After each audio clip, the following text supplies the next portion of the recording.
আহ, আমি Samad Abdul Hai, senior mentor CC ক্রেডিটে। এখন তোমাদের আজকে ক্লাসটা হচ্ছে লেকচার 3, অঞ্চল ভিত্তিক ভৌত পরিবেশ ও ভূপ্রাকৃতি। এটা একটু অঞ্চল ভিত্তিক। তোমাদের দেখা যাচ্ছে কি ভাই? একটু দেখো স্লাইডটা, এটা please. Khalil Rahman. G sir, তবে ওই যে কিছু লেখা ঝাপসা মতো দেখা যাচ্ছে। আফসার মশো এই স্ক্রিনশট করা তো পিডিএফ থেকে, ওই মেইন এই ফাইলটা ওটা আমি করেছি, তোমাদের শিটে আছে এই জিনিসগুলো। জাস্ট একটু দেখলে হবে। আমি যে জিনিসটা আমার পার্সোনাল স্লাইড যেটা আছে, যেটা শিটের মধ্যে কম আছে বাট ইম্পর্টেন্ট মনে হয়েছে, সেই জিনিসটা আজকে ক্লাসের যে জিনিসটা আলোচনা করব সেটা হচ্ছে আমাদের সবসময় খেয়াল করতে হবে যে সবগুলো পড়ার দরকার নেই, যেটা খুবই ইম্পর্টেন্ট সেটা পড়তে হয়।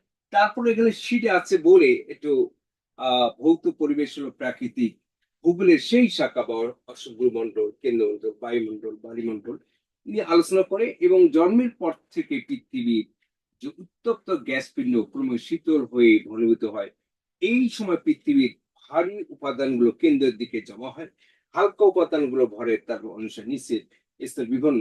এই যে বিভিন্ন স্তরকে মন্ডল বলে, এটা চিত্রগুলো না, আমরা একটু পৃথিবীটা একটু জিওপলিটিক্যালি অর্থাৎ ইম্পর্টেন্ট টার্মস গুলো একটু দেখো।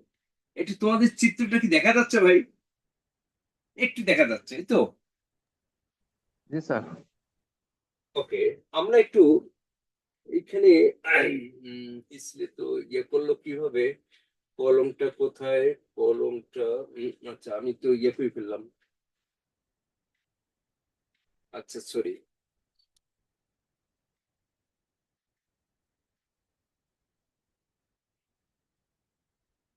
এক এক মিনিট, কলমটা বাড়ি কি দেয়নি।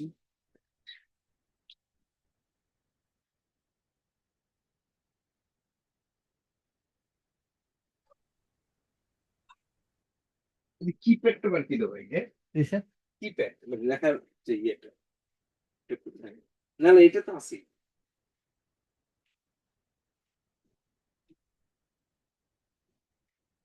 এটা নিচে থাকে না, এটা এখান থেকে নিতে হবে। ওকে, ঠিক আছে। মুছার জন্য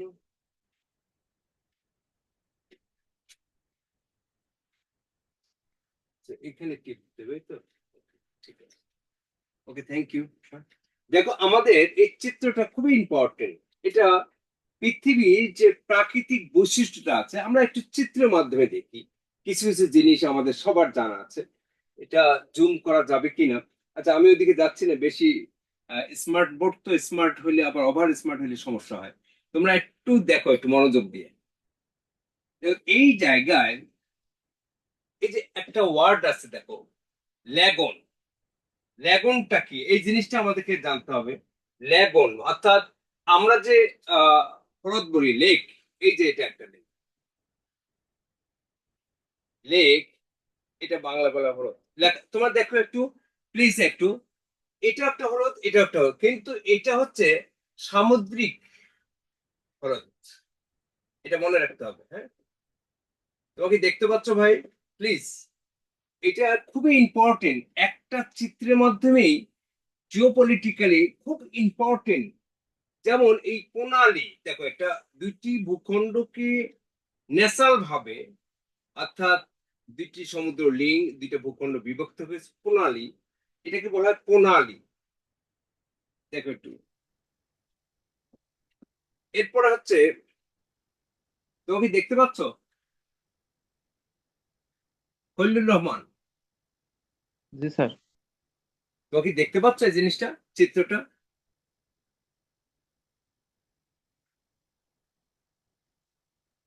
জি স্যার, দেখা এরপর, যাচ্ছে। আচ্ছা, গুড, থ্যাংক ইউ। এরপরে এই কিছু জিনিস আছে, এটাকে বলে কেপ। কেপ মানে একটা সমুদ্র, সরু সমুদ্র সীলিং, এটাকে বলা হয়, বাংলায় বলা হয় অন্তরীপ। আমরা পরবর্তীতে আসতেছি বড় আর আলাদা করি অন্তরীপ কি। এটা হচ্ছে গালফ, অর্থাৎ উপসাগর। বাংলা বলা হয় উপসাগর। তার মানে উপসাগরটা অর্থাৎ এটাকে যদি বলা হয় আমাদের বঙ্গোপসাগর। এটাকে বলা হয় উপসাগর। হ্যাঁ? চিত্রটা দেখো একটু। উপসাগর দুই ধরনের, একটা বে অফ বেঙ্গল, এটা হলো গালফ, এটা হচ্ছে গালফ, আর এটা হচ্ছে বে অফ বেঙ্গল। বে অফ গালফটা কি ধরনের একটু দেখি, একটা কলসের মতো। এই যে এটা হলো গালফ, এটা একটা উপসাগর, এটা একটা উপসাগর। এটা হচ্ছে বে অফ বেঙ্গল, আর হচ্ছে গালফ। আরেকটা জিনিস, এই জায়গাও একটা তোমাদের একটা জিনিস দেওয়া দরকার, সেটা হচ্ছে এটা এক ধরনের উপসাগর, কব।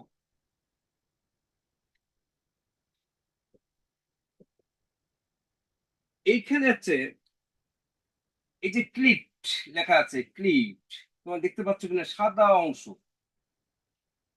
এটাকে বলা হয় খাড়া পাহাড়, খাড়া পাহাড়।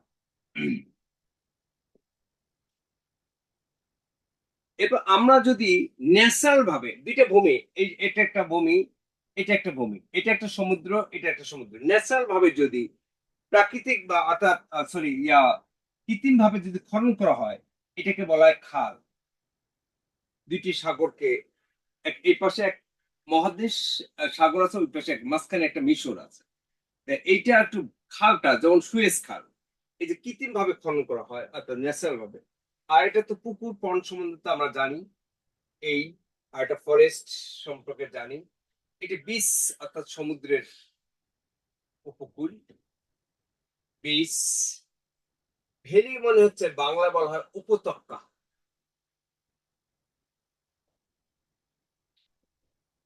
উপত্যকা। একটা জিনিস ক্লিয়ার করে দেখো, এই চিত্রটার মধ্যেই অনেক তথ্য আসে, যেটা আমরা যদি কনসেপ্টটা ক্লিয়ার হয়ে যায় জিও পলিটিক্যালি, অর্থাৎ জিওগ্রাফিক্যাল টার্মস, যেগুলো ইম্পর্টেন্ট টার্মস গুলো, এগুলো আমাদের একটু মাথায় ঢুকে যাবে। যেমন রিভার, এই যে নদীটা সমুদ্রের, এটা হলো নদী। এটা হলো ডেজার্ট অর্থাৎ মরুভূমি।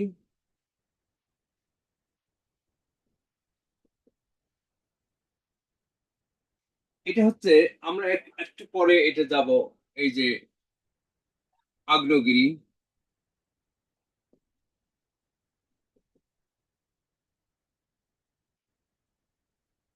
এটা হচ্ছে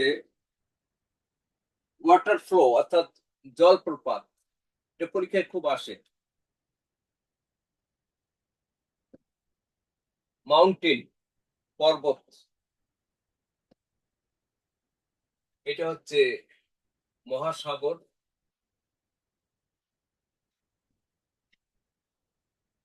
এটা হলো সাগর, এটা হচ্ছে পাহাড়। সোয়াপ, দেখো একটু এই জায়গাটা, সবটা হচ্ছে এটা পর্বত, আর এইটা যে সবটা হচ্ছে পর্বত ভূমি।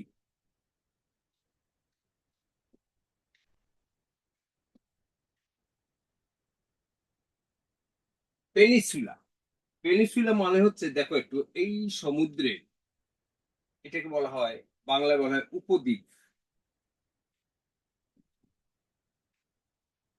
আর এটা হচ্ছে অনেকগুলো দ্বীপ,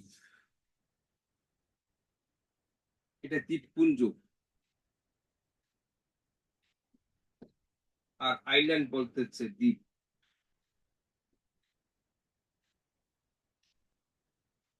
আর এটাকে বলা হয়, এই মার্স বলা হয় হচ্ছে জলাভূমি। আমরা চিত্রের মাধ্যমেই কিছু তথ্য, আর এটাতে প্লেইন বলা হয়, এটা সমভূমি, সমভূমি। এই জায়গায় একটা খুবই ইম্পর্টেন্ট একটা টার্মস আছে, সেটা হচ্ছে এখানে দেখো একটা, এটা একটা ভূমি, এটা একটা ভূমি, দুই পাশে সমুদ্র, এটা একটা ভূমি লিঙ্ক আছে। এটাকে বলা হয় হচ্ছে ভূখণ্ড সংযোগ স্থল, ইস্তুমাস, এটাকে বলা হয় ভূখণ্ড সংযোগ স্থল। এই জায়গাটা মনে রাখবা। আবার মোটামুটি চিত্রটা সম্পর্কে আমরা বলি যে আরেকটা খুবই ইম্পর্টেন্ট, সেটা উপত্যকা। এখানে দেখো একটু প্লাটু, কেপ। কেপ মানে হচ্ছে গুহা।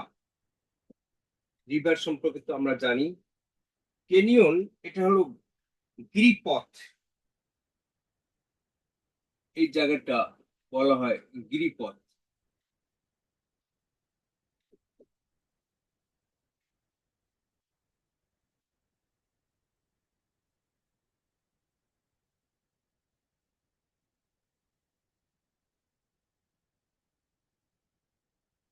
আর এইটা হচ্ছে বৃক্ষহীন বনভূমি, মানে তৃণভূমি বলা হয়। পেরিয়ে বৃক্ষহীন তৃণভূমি। যাকে আমরা একটু একটু আইডিয়া নিলাম চিত্রটা দিয়ে, এক নজরে জিওগ্রাফিক্যাল ইম্পর্টেন্ট টার্মস গুলো। আমরা এই টার্মস গুলো আলাদা আলাদা কি পড়াবো, অর্থাৎ প্রণালী। কেন প্রণালীটা সবসময় আমরা খেয়াল করবো যে ভূ রাজনীতিতে যে রাষ্ট্রের সাথে প্রণালী খাল আছে সেই রাষ্ট্রে ভূ রাজনীতি সবচেয়ে গুরুত্বপূর্ণ।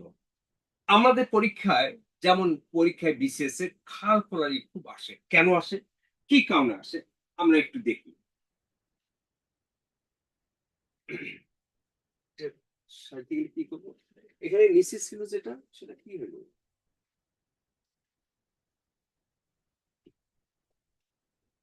সিস্টেমটা চেঞ্জ হয়ে গেছে।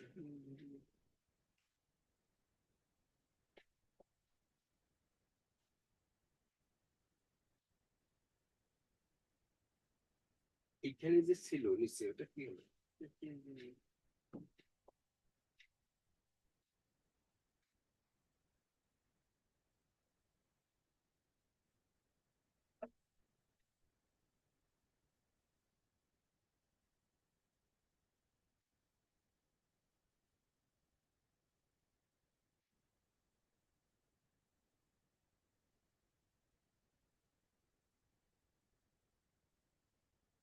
যে একটু তোমাদের সমস্যা হচ্ছে, তারপর আমরা বলি।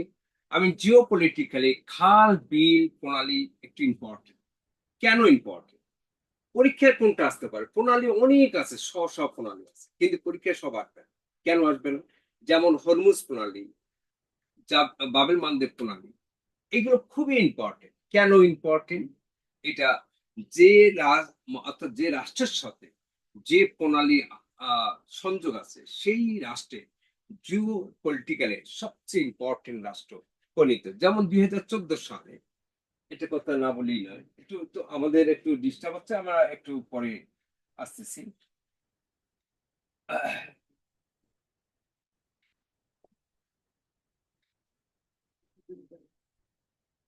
আগের জায়গায় ঠিক করে নিয়ে এসে অন্য কাজ করো।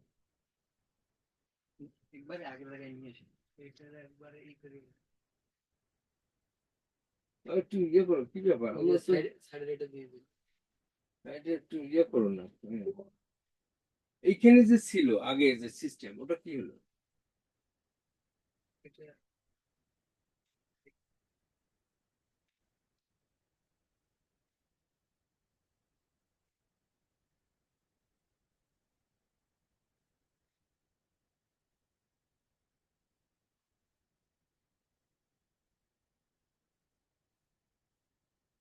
তোমরা শুনতে পাচ্ছ আমার কথাগুলো? মাহফুজ, শুনতে পাচ্ছ?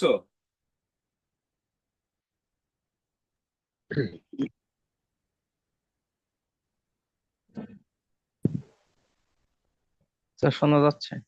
শোনা যাচ্ছে না? আমাদের একটু ওই যে স্লাইড একটু সমস্যা হচ্ছে, যে বোর্ডে একটু ক্লিয়ার করছে। আর তারপর আমরা একটু আলোচনাটা চলে যাই। সেটা হচ্ছে জিওপলিটিক্যাল আজকে সবচেয়ে গুরুত্বপূর্ণ কিছু খাল আছে, খাল প্রণালী, যেমন সুয়েজ খাল, তারপর হচ্ছে পানামা খাল।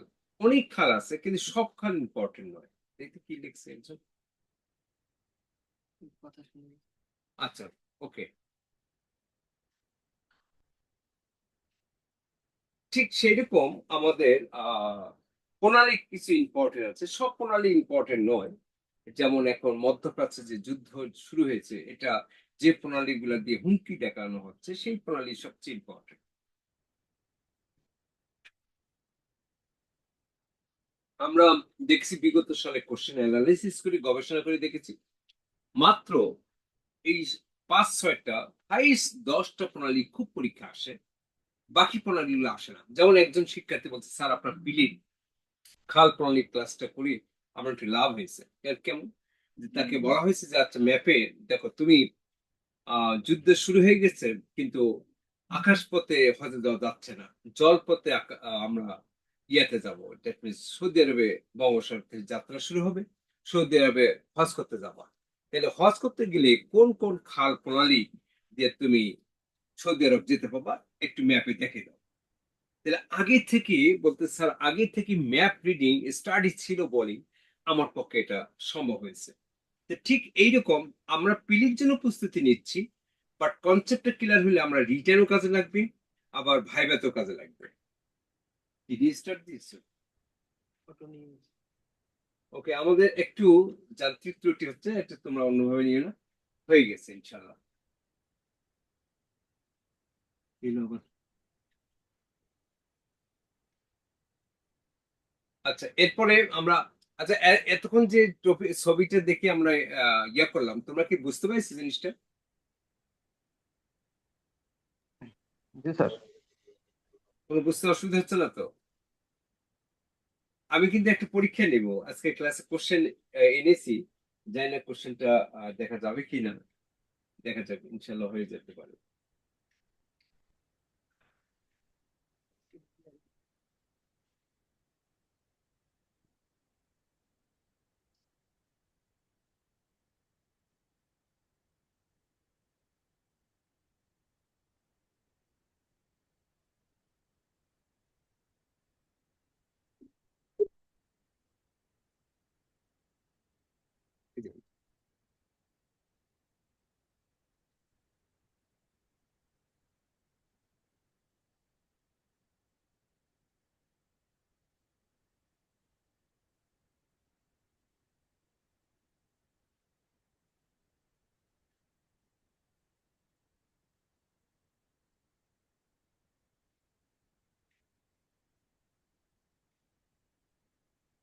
না, আমার যে লেখাটা লাগবে তো, এটা একটু দেখো। হ্যাঁ, হুম।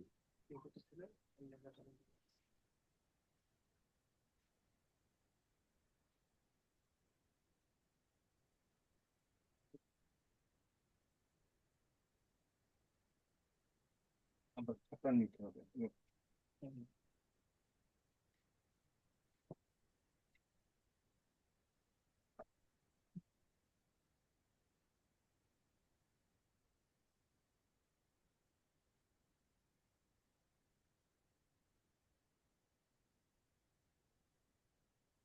কেউ স্পট নেই?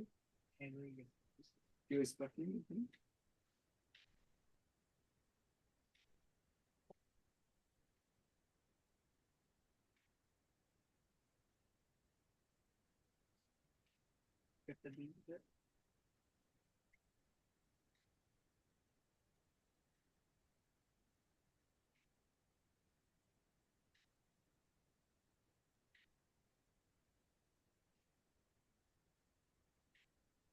এটা এসে গেছে।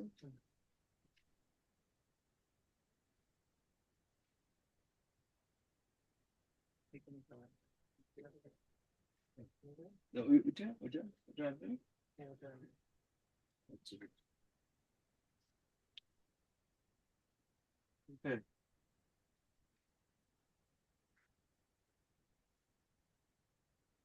আজকে আবার, হ্যাঁ। তাহলে ইয়েটা কিভাবে দেবো, ইয়েটা? ও আচ্ছা আচ্ছা, গুড। Okay, thank you. এটা বড় করা যাচ্ছে না, ওকে থাক। এটা বড় করা যাচ্ছে না। আচ্ছা। আচ্ছা, তোমরা একটু ইয়া করো, দেখো একটু। আহ,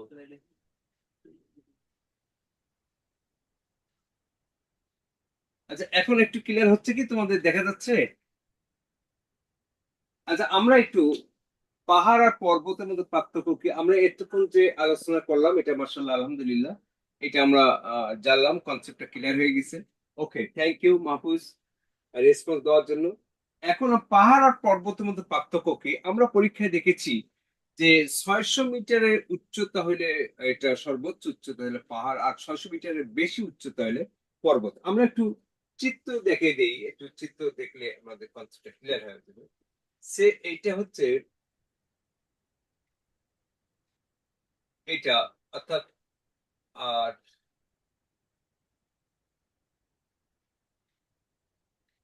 এই জিনিসটা, অর্থাৎ এটা যদি উচ্চতা হয় 600 মিটার পর্যন্ত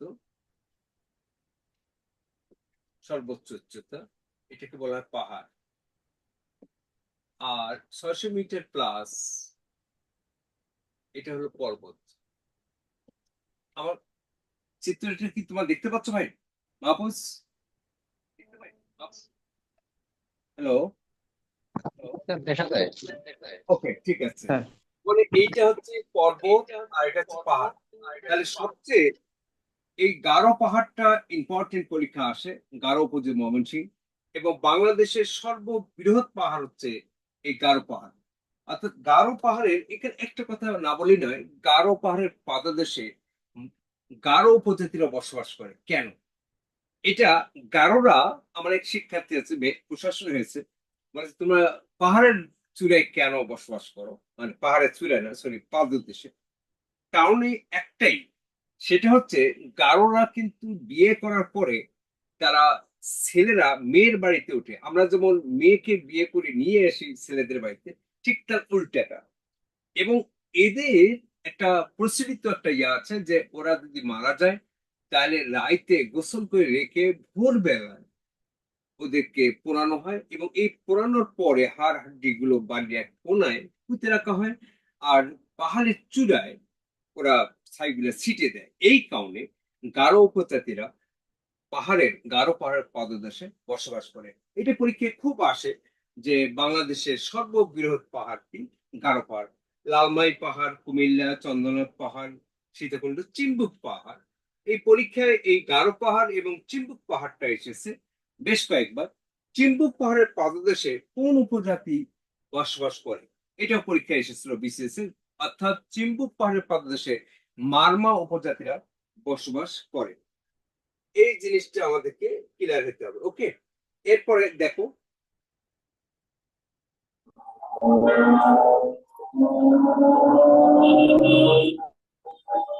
পর্বতটা আমাদের প্লিজ একটু, সর্বোচ্চ পাহাড় হচ্ছে তাজিং ডং, এটা একটু মনে রাখো।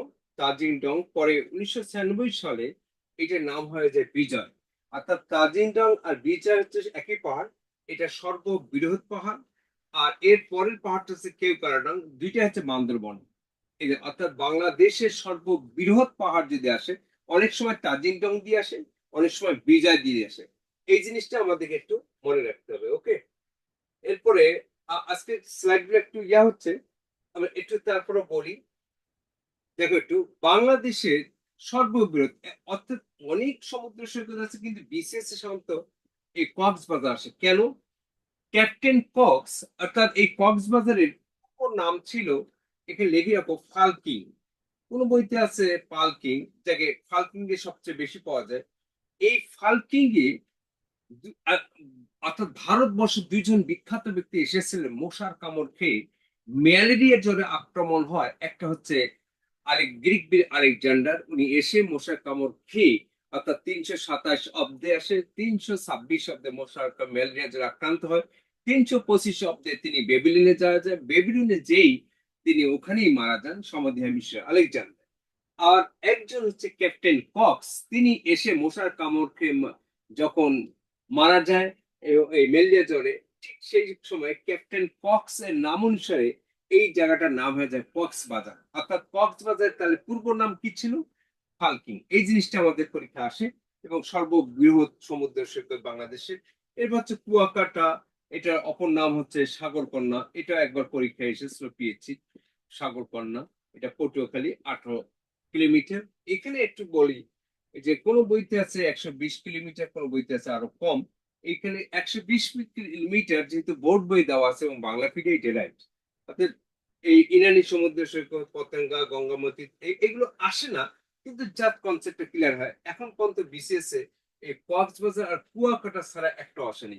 এই জিনিসটা আমাদেরকে মনে রাখতে হবে। ওকে, এরপরে দ্বীপ সম্পর্কে আমরা একটু জানি। সেন্ট মার্টিন দ্বীপটা খুবই জিওপলিটিক্যালি খুবই ইম্পর্টেন্ট, এবং এই সেন্ট মার্টিন দ্বীপ নিয়ে খুব আলোচনা বর্তমান সরকার আমল হচ্ছে, এবং আমার কাছে মনে হচ্ছে এই সেন্ট মার্টিন দ্বীপটা একটু খুবই ইম্পর্টেন্ট। এটা একটু তোমরা একটু ভালো করে একটু কনসেপ্ট নোট করবা। এবং এর দৈর্ঘ্য হচ্ছে 18 কিলোমিটার, অপর নাম হচ্ছে নারিকেল জিঞ্জিরা। এখন প্রশ্ন হচ্ছে সেন্ট মার্টিন দ্বীপটা জিওপলিটিক্সে কেন গুরুত্বপূর্ণ, কি কারণে?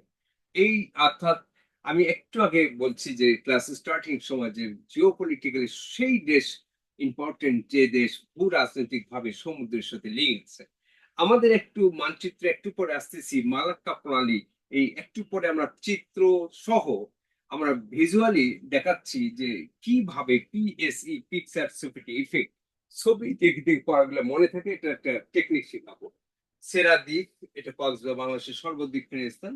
মহেশখালী দ্বীপটা ইম্পর্টেন্ট, কিন্তু সবচেয়ে বেশি ইম্পর্টেন্ট হচ্ছে সেন্ট মার্টিন দ্বীপ। এখন আমরা জানি না এটা কি সমস্যা।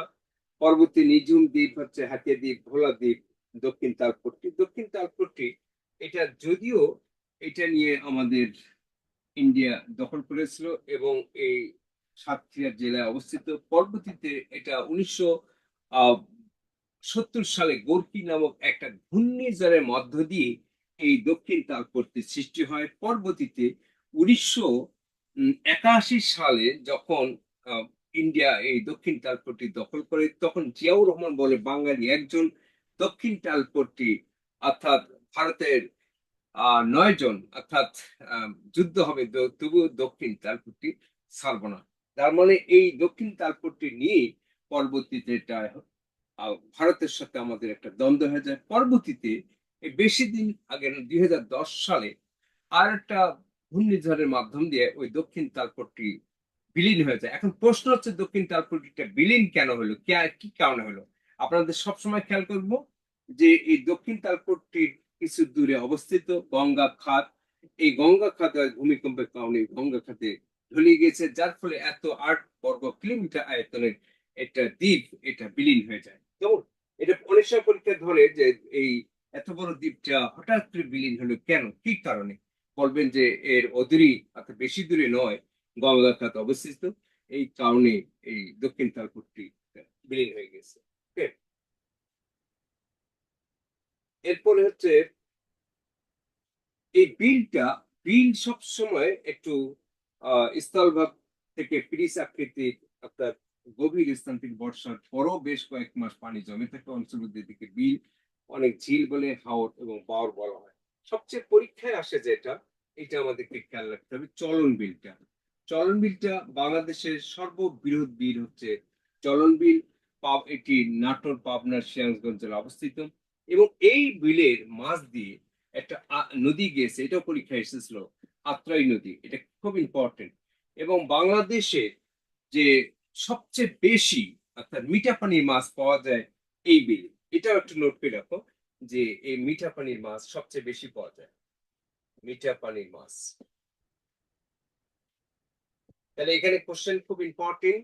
বাংলাদেশের সর্ববৃহৎ বিল হচ্ছে, এটা হলো সর্ববৃহৎ বিল হচ্ছে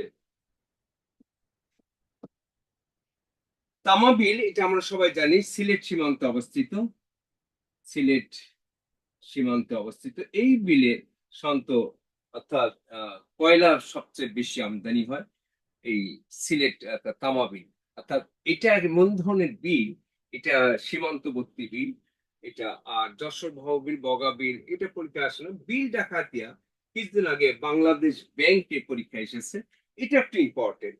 অর্থাৎ এটা পশ্চিমা বাহিনীর নদী বলা হয়। এই বিল ডাকাতিয়া কোথায় অবস্থিত? এটা খুলনা না, এটা আহ ডুমুরিয়া উপজেলা, ডুমুরিয়া উপজেলা। পরীক্ষায় এসেছিল, খুলনা জেলা লেখা ছিল না, বাংলাদেশ ব্যাংকের ইডি। এটা কেন জিও পলিটিক্যালি সবচেয়ে ইম্পর্টেন্ট? এটা অর্থাৎ পশ্চিমা বাহিনী নদী বলা হয়, অর্থাৎ পশ্চিমা বাহিনী ওয়ারাফ লিভারের সময় এই বিলটা পশ্চিমা বাহিনীর আন্ডারে ছিল। এই কারণে এই বিলটার জিওপলিটিক্যালি সব ওই সময় মুক্তিযুদ্ধের সময় খুব ইম্পর্টেন্ট ছিল। এই এই পরীক্ষার জন্য প্রশ্ন আছে যে এই বিল ডাকাতিয়া নিম্নে কোনটি অর্থাৎ কোথায় অবস্থিত? ডুমুরিয়া উপজেলা, খুলনা জেলা ডুমুরিয়া উপজেলা অবস্থিত। তাহলে এখানে কেন এটা ইম্পর্টেন্ট পরীক্ষায় দিয়েছে, এটাও একটা কারণ। পরীক্ষা দেওয়ার পেছনে কারণ হচ্ছে এটা পশ্চিমা বাহিনীর দখলে ছিল এই নদীটা, আমাদের অর্থাৎ মুক্তিযুদ্ধের আন্ডারে ছিল না। এটা একটা আমার মনে হয়। আর বিল সম্পর্কে এর বাইরে কোনো কোশ্চেন হওয়ার সম্ভাবনা নাই। কি খলিল রহমান, কি বুঝছো ভাই? জি স্যার। ওকে, তার মানে এখান থেকে কোশ্চেন একটা আমি বলে দিই। বিল সম্বন্ধে পরীক্ষা এখন আমি যেগুলো বললাম সবগুলাই পরীক্ষা এসেছিল। বাংলাদেশের সর্ববৃহৎ বিল, এই বিলের মাঝ দিয়ে আত্রাই নদী গিয়েছে এবং এটি নাটোর, পাবনা, সিরাজগঞ্জ জেলা অবস্থিত। এটি মিঠা পানির মাছের প্রধান উৎস, অর্থাৎ বাংলাদেশে মিঠা পানির মাছ যতগুলো পাওয়া যায় সবচেয়ে বেশি পাওয়া যায় হলো চলন বিলে। আর তামা বিল এটা সিলেট সীমান্তে অবস্থিত। এটা একটা সীমান্তবর্তী বিল ভারতের সাথে। এই বিল দিয়ে অর্থাৎ সবচেয়ে বেশি কয়লা আমদানি হয়। আর বিল ডাকাতিয়া আর ভবদহ বিল, বগা বিল আজ পর্যন্ত পরীক্ষায় আসেনি। তারপরও বিল এই দুইটা জানার দরকার, এমনি জানার দরকার, কিন্তু আজ পর্যন্ত বিসিএস এ আসেনি। কিন্তু এই তিনটা বিল পরীক্ষায় এসেছে। ওকে, আমরা একটু যাই এরপরে। এই বিলগুলো তেমন আসেনি।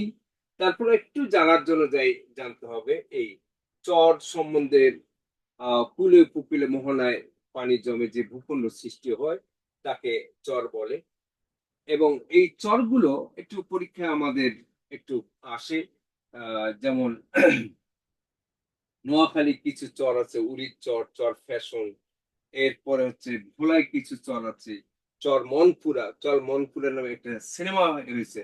এই চল মনপুরা, এই ইয়াগুলো সম্পর্কে একটু আমরা জানবো। চর আলেকজান্ডার যেমন, এগুলো একটু পরীক্ষায় আসে। এরপরে হচ্ছে সুন্দরবন সম্পর্কে একটু আমাদের জানতে হবে যে সুন্দর দুবলা চর, জাফর পয়েন্ট, পাটনি চর। দুবলা চর আর জাফর পয়েন্টটা বেশি আসে, দুবলা চরটা আছে মানে অর্থাৎ ইয়া পাওয়া যায় বেশি। মহুরীর চর, এই মহুরীর চরটা একটু ইম্পর্টেন্ট কি কারণে? এটা বাংলাদেশ এবং ভারতের মধ্যে একটা বিরোধপূর্ণ চর আছে, সেই চরটার নাম হচ্ছে মহুরীর চর। কেমন? এরপর যাই আমরা একটু হার, এটা মানে আমি এমনি এগুলো বাংলাদেশ রিলেটেড আমরা একটু জানিনি। তারপর টাঙ্গুয়ার হার, অর্থাৎ বাংলাদেশের সবচেয়ে অর্থাৎ ইয়া হচ্ছে টাঙ্গুয়ার হার, সর্ববৃহৎ হাওর টাঙ্গুয়ার হার। এটি সুনামগঞ্জ জেলায় অবস্থিত এবং এই হাওরকে এই ওয়ার্ল্ড হেরিটেজ হিসেবে ঘোষণা করা হয়েছে। এরপর হাকালুকি হয়। এই এই দুইটা হার পরীক্ষা আসে, বাকিগুলো হাওর একটাও আসেনি, জাস্ট একটু জানার জন্য। এরপর হচ্ছে এখন একটু ইম্পর্টেন্ট, ছিটমহলটা কি? ছিটমহলটা একটু পরীক্ষায় এটা আসে। এটা চিত্র দিয়ে আট করে দিই, দেখো একটু। এ একটা দেশ, বি একটা দেশ, সি একটা বিচ্ছিন্ন ভূখণ্ড, অর্থাৎ এ দেশের বিচ্ছিন্ন ভূখণ্ড, বি বিদেশ দ্বারা পরিবেষ্টিত। এই দেশের বিচ্ছিন্ন ভূখণ্ডকে বলা হয় ছিটমহল। তার মানে সেই ছিটমহলটা এখানে আমার ভাষায় বোঝানো হচ্ছে যে ছিটমহল বলতে একটি রাষ্ট্রের মূল ভূখণ্ড থেকে চতুর্দিক থেকে বিচ্ছিন্ন একটি অংশ অন্য রাষ্ট্রের দ্বারা ভূমি বা জলভাগ দ্বারা পরিবেষ্টিত। এই জল, এই এই এটা ইম্পর্টেন্ট এই কারণে যে এই আহ, দেখো একটু চিত্রের মাধ্যমে আমাদের এই উত্তরবঙ্গের এই চিত্রটা, এই যে লাল চিহ্ন দিয়ে যে অংশটা দেখানো হয়েছে সেগুলো হচ্ছে ভারতীয় ছিটমহল। আর যেটা সবুজ অংশ দিয়ে দেখানো হয়েছে মানচিত্রের মাধ্যমে সেটা হচ্ছে আমাদের বাংলাদেশি ছিটমহল। তার মানে এখানে একটা দেখো বিশাল একটা বড় ছিটমহল, আঙ্গরপাতা দহগ্রাম, বিশাল একটা ছিটমহল। এই ছিটমহল যাওয়ার জন্য আমাদের একটা 3 বিঘা করিডোর লাগে। একটু জায়গার জন্য আমরা বিশাল একটা অংশ ভারতকে দিয়েছি। এবং এটা দেওয়ার পিছনে একটাই কারণ যে এই সময় এই ছিটমহল বিনিময়ের ফলে বাংলাদেশের আয়তন একটু হলেও বেড়ে গিয়েছে। অর্থাৎ আমরা বিনা যুদ্ধে এই দুই দেশের অর্থাৎ প্রায় অনেক দিন পর 1958 সালে নেহেরু নুন চুক্তি করেছিল, এবং সেই চুক্তিটার ফলাফল আমরা প্রায় অনেক দিন পর, প্রায় 74 বছর পরে এই হলো, একটা সমাধান হলো। এই ছিটমহল বিনিময়ের ফলে বিশ্বের 60টি দেশের সমান আয়তন, যেমন টুভালুর আয়তন আমরা 10,000 একর যে জমি বেশি পেয়েছি তার চেয়ে কম। অর্থাৎ এই জিনিসগুলো আমাদেরকে একটু জানতে হবে। ওকে, এরপরে সবচেয়ে ইম্পর্টেন্ট হচ্ছে এই ছিটমহ, অর্থাৎ বাংলাদেশ ভারতের সমুদ্র বিজয়। এই সমুদ্র বিজয়ের থেকে, অর্থাৎ আমি মনে করি বাংলাদেশের দুর্বল পররাষ্ট্রনীতি, এটা একটা পররাষ্ট্রনীতি, একটা মোস্ট ইম্পর্টেন্ট পররাষ্ট্রনীতি। সমুদ্রের বিজয় একটা দুর্বল পররাষ্ট্রনীতি ছিল। এই কারণে বলবো যে জিও পলিটিক্সে এতদিন কেন করা হয়নি। দেখো, একটু আমরা চিত্রের মাধ্যমে একটু দেখে দিই যে বাংলাদেশ মিয়ানমার ভারতের ব্যবহৃত সমুদ্রিত পদ্ধতিতে বাংলাদেশের সমুদ্র সীমা 130 নটিক্যাল মাইল সীমাবদ্ধ হয়ে পড়েছিল।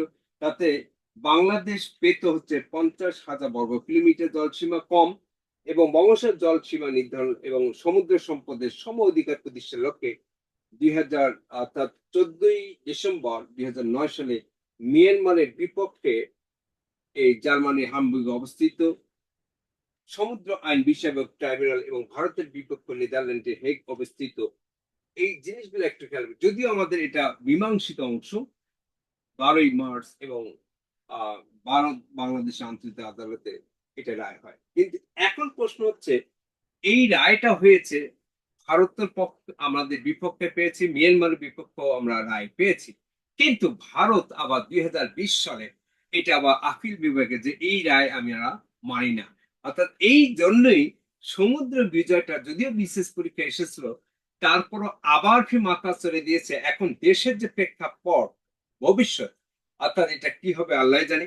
আমরা সমুদ্র বিজয় হয়েছি, আমরা এখন সমুদ্রের মধ্যে খনিজ সম্পদ আহরণ করব।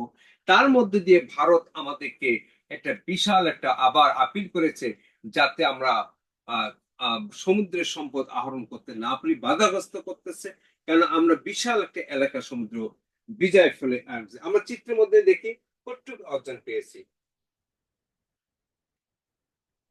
দেখো একটু, এখানে চিত্রের মধ্যে দেখা যাচ্ছে সমুদ্রিত, দ্যাট মিনস এই জায়গায় সীমানা, এটা আমরা পেয়েছি, আর এটা পেয়েছি।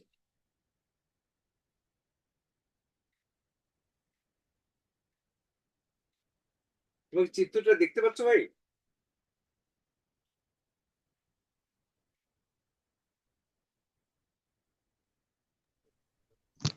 জি স্যার, খলিল দেখা রহমান, যাচ্ছে। দেখা যাচ্ছে না? আচ্ছা, এটা সমুদ্রের এর নিয়ম হচ্ছে এই যে, এখন দেখো তটরেখা থেকে 12 নটিক্যাল মাইল, এই যে চিত্রের মধ্যে দেখে দিচ্ছি, 12 নটিক্যাল মাইল হচ্ছে টেরিটোরিয়াল সি, অর্থাৎ 12 নটিক্যাল মাইল। আর তটরেখা থেকে 200 নটিক্যাল মাইল হচ্ছে exclusive economic zone, 200 nautical mile. এখন প্রশ্ন হচ্ছে, এই 12 নটিক্যাল মাইলের মধ্যে বিশ্বের কোন রাষ্ট্রে এবং আকাশপথ, কোন পাহাড় অর্থাৎ আকাশপথেও যেতে পাবে না। এবং 200 নটিক্যাল মাইলের মধ্যে মৎস্য সম্পদ, খনিজ সম্পদ, ধূলিকণা, বালুকণা সব কিছু মালিক হচ্ছে এই বাংলাদেশ। এখন প্রশ্ন হচ্ছে, আমাদের যে তটরেখা, অর্থাৎ পানিগুলো যে আসে, এই পানিগুলো আসে, পানিগুলো আসার পরে অর্থাৎ মহীসোপানটা সবচেয়ে বেশি মহীসোপান আমাদের, কেননা আমাদের প্রতি বছরে লক্ষ লক্ষ টন পলি আসে। পলি আসার কারণে বাংলাদেশের আয়তনটা বেড়ে গেছে, এবং বাংলাদেশের আয়তন বেড়ে যাওয়ার কারণে অর্থাৎ এদিকে যদিও 50 বর্গ কিলোমিটার বাংলাদেশে প্রতি বছর আয়তন বাড়ে, বিশ্বের এমন কোন রাষ্ট্র নাই প্রতি বছর আয়তন বাড়ে, একটি মাত্র দেশ যেটা বাংলাদেশে বাড়ে। এবং 20 বর্গ কিলোমিটার বোনাস থাকে আভ্যন্তরীণ নদী ভাঙ্গনের কারণে, 30 বর্গ কিলোমিটার বা ইয়া যায়। আর এর ফলে এই মহীসোপানটা বিশ্বের কোন রাষ্ট্রে এত বড় মহীসোপান নাই যেটা বাংলাদেশে আছে।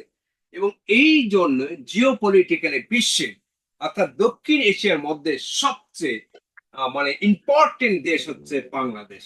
এই কারণে বাংলাদেশ জিওপলিটিক্যালি সবচেয়ে গুরুত্বপূর্ণ অবস্থান আছে। এই জিনিসটা আমাদের একটু মনে রাখতে হবে। ওকে, আমি এটা যদি চিত্র দিয়ে আর্ট করে বুঝে দিই তাহলে আরো কনসেপ্টটা ক্লিয়ার হবে। আহ, আচ্ছা, ওই আমার স্লাইড আছে 200, এতগুলো স্লাইড একটু দেখে দিই একটু, হ্যাঁ। আহ, আচ্ছা, আমরা এটা তো একটু জানলাম সমুদ্র বিজয় সম্পর্কে। এরপরে দেখো একটু এই নদীগুলো, আমরা যদিও নদীর ক্লাসগুলো করেছি, বাট আমাদের ক্লাসগুলো হয়েছে, তারপর একটু উৎপত্তিগুলো একটু দেখে দিয়েছি যাতে কনসেপ্টটা এটা হচ্ছে পদ্মা নদী হিমালয় পর্বতের হিমবাহ হতে, এটা ব্রহ্মপুত্র হিমালয়ের কৈলাস শৃঙ্গের মানস পর্বত হতে, মেঘনা হচ্ছে নাগা মণিপুরের জলাবিদ্যুৎ লুসাই পাহাড় হতে, কর্ণফুলী হচ্ছে মিজোরামের অর্থাৎ লুসাই পাহাড় থেকে অঞ্চল হতে। এই জিনিসগুলো খুব পরীক্ষা আসে, এই জন্য এটা আমরা একটু খেয়াল রাখবো। এরপর সাঙ্কু নদী, সাঙ্গু নদীটা আরাকানের পার্বত্য অঞ্চল দিয়ে আসে, অর্থাৎ করতোয়া নদী সিকিমের পার্বত্য অঞ্চল হতে আসে। ফেনী নদীটা পার্বত্যের ত্রিপুরা হতে। এই ফেনী নদী, এই নদীগুলো কেন ইম্পর্টেন্ট, এই নদীগুলো বাদ দিয়েছে বাংলাদেশ আমাদের, ভারত আমাদের এমন ভাবে নদীগুলো বাদ দিয়েছে। এইবারে বন্যার কোশ্চেন আসতে গেলে নদীর কোশ্চেন আসবে, নদীর কোশ্চেন বাদের। এই জন্য নদীগুলো কোথা থেকে আছে, কোন জায়গায় উৎপত্তি, এবং ম্যাক্সিমাম সর্পিল নদীর কারণে সবগুলো ভারত থেকে ম্যাক্সিমাম নদী এসেছে, এবং তার উদাহরণ আছে চীন। এবং এই কারণে নদীগুলোর সম্পর্কে উৎপত্তি সম্পর্কে আমার মনে হয় বিসিএস এর সবচেয়ে ইম্পর্টেন্ট, এগুলো একটু দেখে নিবা। ওকে, এরপরে হচ্ছে এই ফেনী নদীটা একটু ইম্পর্টেন্ট হয়ে গেল, ফেনী যে বন্যা হয়ে গেল, এই মাতামুহুরী নদীটা ইম্পর্টেন্ট। এরপর দেখো একটু সালদা তিস্তা নদীটা একটু বেশি ইম্পর্টেন্ট। কি কারণে? তিস্তা সিকিমের পার্বত্য অঞ্চলে, এটা আবার পশ্চিমবঙ্গ না, সিকিমের একটা পার্বত্য অঞ্চলে। এটা হচ্ছে আমাদের তিস্তা ব্যারেজ থেকে 100 কিলোমিটার দূরে গজালডোবা নামক একটা বাঁধ দিয়েছে, এবং এই বাঁধটা দিয়ে তারা মহানন্দা নদীটা, শুকনো নদীটা, আমাদের পদ্মা নদীর উপনদী মহানন্দা নদী, এই নদীটা বাংলাদেশ দিয়ে ভারতে প্রবেশ করে, এবং অর্থাৎ ভারত থেকে আবার বাংলাদেশে প্রবেশ করে, এবং বাংলাদেশে যে জায়গায় প্রবেশ করে সেই জায়গা বাদ দিয়ে, অর্থাৎ এই তিস্তার উপকূলে আমাদের 100 কিলোমিটার গজালডোবা বাদ নিয়ে পার সেকেন্ডে 1500 ঘনমিটার পানি নিয়ে যাচ্ছে, এবং ওইটা শুষ্ক মৌসুমে তাদের কাছে, আমাদের পানি দিচ্ছে না। বাংলাদেশের সবচেয়ে বৃহৎ তিস্তা সেচ প্রকল্প এটা, এটা দিচ্ছে না জিও পলিটিক্যাল কারণে, বিশেষ করে মমতা ব্যানার্জি এটা ডিস্টার্ব দিচ্ছে। এরপরে দেখো একটু আহ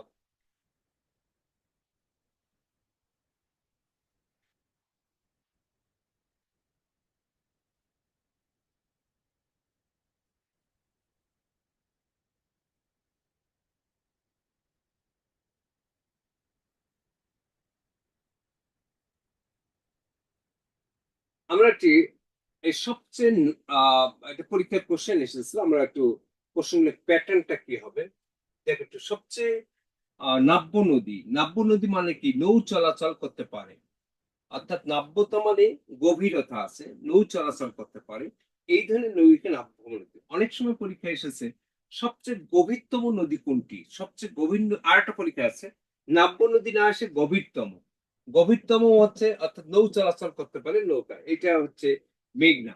এই জিনিসগুলো একটু খেয়াল, কোশ্চেন একটু প্যাটার্ন চেঞ্জ করে দিলে আমরা উত্তর দিতে পারি না, এই জিনিসগুলো আমাদেরকে একটু মাথায় রাখতে হবে। ওকে, এরপর আরেকটা কোশ্চেন হচ্ছে বাংলাদেশে ঢুকার পর গঙ্গা নদী ব্রহ্মপুত্রের সাথে কোন নদী একই জায়গায় মিলছে? গোয়ালন্দ, এটা তো আমরা সবাই জানি। এই নদীটা অর্থাৎ দেখো একটু, এটা হলো বাংলাদেশ,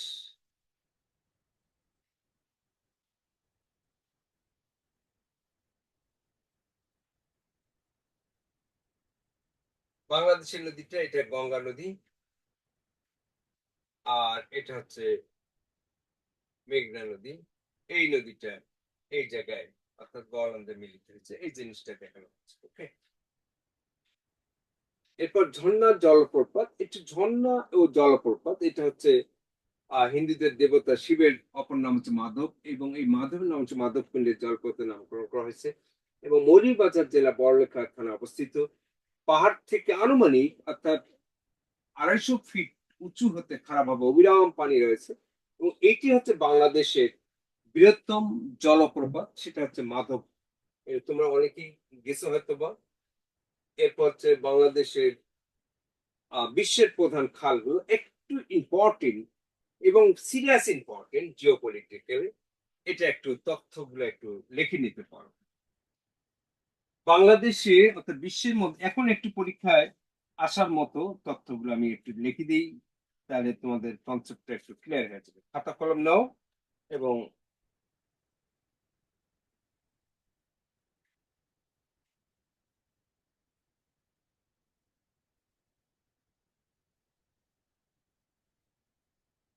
দেখো একটু বিশ্বে অবস্থিত বাংলা অর্থাৎ পৃথিবীর বৃহত্তম খাল কৃত্রিম খাল, খালটি আহ উত্তরে ভূমধ্যসাগর, দক্ষিণে লোহিত সাগর অবস্থান করতেছে। তার মানে এটা হচ্ছে দেখো একটু চিত্রে একটু এমনি আট করে দিচ্ছি।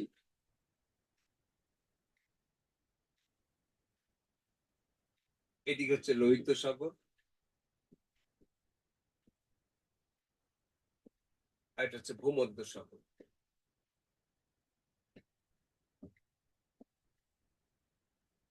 এটা হচ্ছে দুইটা খুব ইম্পর্টেন্ট এই জায়গাটা, অর্থাৎ এটা হচ্ছে port Nizam port, Syed port যেটাকে বলা হয়। এবং এটা সংযোগ করেছে পোর্ট সৈয়দ, আলাদা করেছে পোর্ট সৈয়দ, আর একটা হচ্ছে পোর্ট তৌফিক। এই দুইটা অর্থাৎ গুরুত্বপূর্ণ। আর সংযোগ করেছে হলো ভূমধ্যসাগর এবং লোহিত সাগর, কৃত্রিম ভাবে খনন করা হয়েছে। এবং এই খালটার দৈর্ঘ্য হচ্ছে 164 কিলোমিটার, আর প্রস্থ হচ্ছে 59 মিটার, এবং গভীরতা হচ্ছে 10 মিটার। মজার ব্যাপার হচ্ছে এই খালে অর্থাৎ এমন সিস্টেম করা হচ্ছে যে আমরা একটু খালটা দেখি পরবর্তীতে, এই তথ্যগুলো একটু দেখো। ফরাসি ইঞ্জিনিয়ার ফার্ডিনান্ড ডি লেফেন্স এটি নির্মাণ করেন এবং এই নির্মাণ কাজ সমাপ্ত হয় 1869 সালে। পরবর্তীতে আবার এটার দৈর্ঘ্য আবার বাড়িয়েছে 193.3 কিলোমিটার, প্রস্থ হচ্ছে 205 এবং গভীরতা হচ্ছে 24 মিটার। এই খালটি আবার জাতীয়করণ করা হয় 1956 সালে। জাতীয়করণ করার ফলে ইসরায়েলের সাথে মিশরের একটা যুদ্ধ হয়ে যায়। এটা একটু দেখো, খালটা মনে হয় দেখতে পাচ্ছ, খালটা দেখতে পাচ্ছ ভাই চিত্রে? আহ জি স্যার, দেখা যায়। জি স্যার। দেখা যায়, দেখো দেখো চিত্রের মাধ্যমে একটা খালটা কত গুরুত্বপূর্ণ। এই খালের পাশে এমন সিস্টেম করা হচ্ছে, জাহাজ যদি তেল নিতে চায়, এই জাহাজ এই তেলটা অর্থাৎ তেল নিতে পাবে, ওইভাবেই সিস্টেম করা আছে। কেমন এটা তাহলে জিও দুই পাশে কিন্তু, এক পাশে পোর্ট সৈয়দ, আর দুইটা মানে দুই পাশে দুইটা পোর্ট আছে। এবং এইটা লোহিত সাগর আর ভূমধ্য সাগরকে সংযুক্ত করছে। জিও পলিটিক্যালি খুবই গুরুত্বপূর্ণ দুইটা খাল পরীক্ষা আসে, একটা হলো পানামা খাল, একটা সুয়েজ খাল। আমরা একটু আরেকটু চিত্রের মাধ্যমে যাই, তাহলে আরো কনসেপ্টটা ক্লিয়ার হবে এখন। সেটা হচ্ছে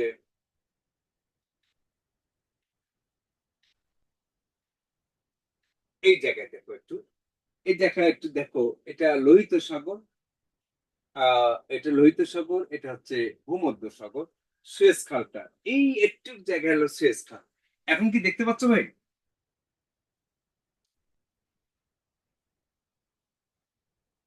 মাহফুজ দেখতে পাচ্ছ ভাই? মোশাররফ হোসেন দেখা যাচ্ছে, কথা বলা যাচ্ছে না। জি স্যার। ওকে, তার মানে এই আচ্ছা বলো দেখি, চিত্রটা দেখলে আমাদের মোটামুটি কনসেপ্টটা ক্লিয়ার হচ্ছে কি না? জি স্যার, ক্লিয়ার হচ্ছে। আচ্ছা, আরো একটু ক্লিয়ার করে দিই। সেটা হচ্ছে একটু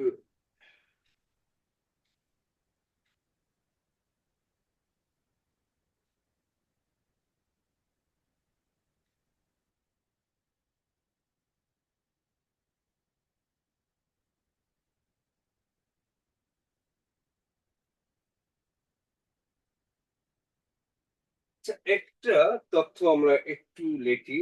এই এই সুয়েজ খালটা এখন যেটা মেইন যেটা হচ্ছে, এটা পরীক্ষা আসার মতো। তাহলে সুয়েজ খালের তথ্যটা যদিও এখানে দেওয়া আছে, তারপরও একটু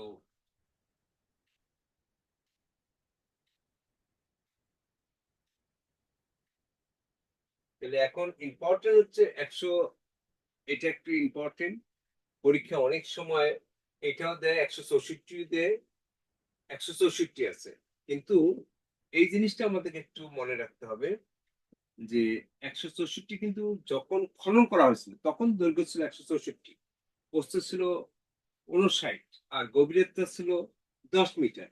পরীক্ষার কোশ্চেন অনেকেই ভুল করে, এখন কিন্তু এটা নাই।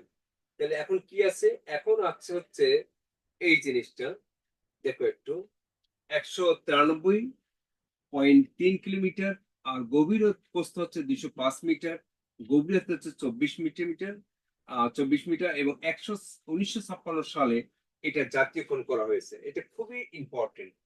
এরপরে আরেকটা খাল ইম্পর্টেন্ট, পানামা খাল। পানামা খালটা জিওপলিটিক্যালি সবচেয়ে বেশি ইম্পর্টেন্ট, এবং এটা বেশি উপকার হয়েছে হলো, দেখো, এটা আমেরিকার সবচেয়ে বেশি উপকার হয়েছে।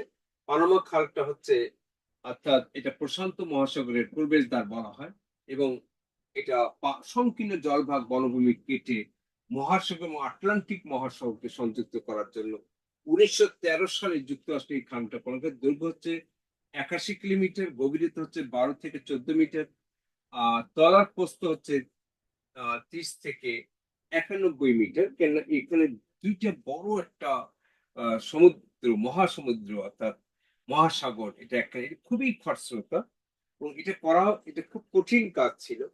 এই এটা এই খালটা, অর্থাৎ 1999 সালে এটা পানামার নিয়ন্ত্রণে যায়, 31শে ডিসেম্বর যুক্তরাষ্ট্র পানামার হাতে। এটা দেখো একটু, চিত্রটা দেখলে আমরা ক্লিয়ার হয়ে যাব। এটা দেখো একটু, পানামা খালটা দেখা যাচ্ছে কিনা, দেখা যাচ্ছে পানামা খালটা?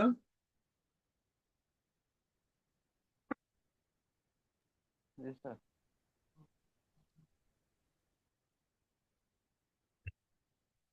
তাহলে একটা জিনিস আমরা ক্লিয়ার হয়ে গেলাম, পরীক্ষায় সব খাল পরীক্ষা আসে না, পানামা খাল আর সুয়েজ খালটা পরীক্ষা আসে। কেন আসে? যদি আমাদের যে এখন যদি যুদ্ধ হয় মধ্য ইয়া সাগরে, তাহলে প্রশান্ত মহাসাগর থেকে আটলান্টিক মহাসাগরে এসে এবং জিব্রাল্টার প্রণালী দিয়ে, অর্থাৎ ভূমধ্যসাগর সুয়েজ খাল দিয়ে আমাদের আমেরিকা সহজে দক্ষিণ এশিয়ায় অর্থাৎ জাহাজ আসতে পারে, এবং এখান থেকে একটা যুদ্ধ শুরু হতে পারে। 1971 সালে যে দ্রুত গতিতে যে ওরা জাহাজটা, যুদ্ধ জাহাজটা পাঠিয়ে দিয়েছে, ঠিক এইভাবে অর্থাৎ এসেছে। এটা একটা জিনিস খেয়াল করব, আমাদের একটা প্রণালী সম্পর্কে একটা আরো একটু ক্লিয়ার করে দিই, জিওপলিটিক্যালে কিরকম ইম্পর্টেন্ট। দেখো একটু, দেখা যাচ্ছে পানামা খাল, এই যে আমি কিউবা থেকে দ্যাট মিনস এটা যদি দক্ষিণ আফ্রিকাতে ঘুরে আসে, চিত্রের মধ্যে দেখতে পাচ্ছি আমাদের এই মেক্সিকোতে আসতেই 21,000 কিলোমিটার পথ অতিক্রম করে আসতে হবে। সেই জায়গায় মাত্র 8,000 কিলোমিটার পথ অতিক্রম করে আমরা আসতেছি। তার মানে কত? 3 × 24, 3 ভাগের প্রায় 1 ভাগ সময়, অর্থাৎ মানে ইয়া করতেছে, কমে গেছে। এটা জিওপলিটিক্যালে আমেরিকা আবার কি করবে, এই যে এই যে আলাস্কা সবচেয়ে হলো গুরুত্বপূর্ণ, যেটা রাশিয়া বুঝে নেই, কিছু টাকার বিনিময়ে এটা দিয়েছে, এবং আমেরিকা এই আলাস্কা পর্যটন ইয়া থেকে সবচেয়ে বেশি ইনকাম করতেছে আমেরিকা, এই জায়গা থেকে, আলাস্কা দ্বীপ থেকে আমেরিকা। এটা দেখো, আমেরিকা এখানে কত সহজে এরা যোগাযোগ করতে পারছে। এই যে নিউ ইয়র্ক সিটি, এখানে নিউ ইয়র্ক সিটি থেকে যদি এইদিকে আসতে হইতো তাকে অনেক পথ অতিক্রম করে আসতে হইতো একটা দেশে। তাহলে পানামা খালটা জিওপলিটিক্যালি সবচেয়ে ইম্পর্টেন্ট হচ্ছে, যদি যুদ্ধ শুরু হয়ে যায় প্রশান্ত মহাসাগর থেকে একদম আটলান্টিক মহাসাগরে এসে আমাদের দক্ষিণ এশিয়ায় অর্থাৎ মধ্যপ্রাচ্যে যুদ্ধ জাহাজ নিয়ে আসতে বেশি সময় লাগবে না। তো খালটা এই জন্য ইম্পর্টেন্ট। এখন চীন কি করতেছে, যে এর বিকল্প একটা খাল আমরা তৈরি করব, এবং সুয়েজ মানে এই বিকল্প খাল তৈরি করা, যাতে ওরা যাতে সহজে আসতে পারে এই দেশে। এই জন্য জিওপলিটিক্যালি একটু গুরুত্বপূর্ণ। আমরা খালটা একটু, পানামা খালটা 3 স্টার, তারপর আর একটু দেখাই।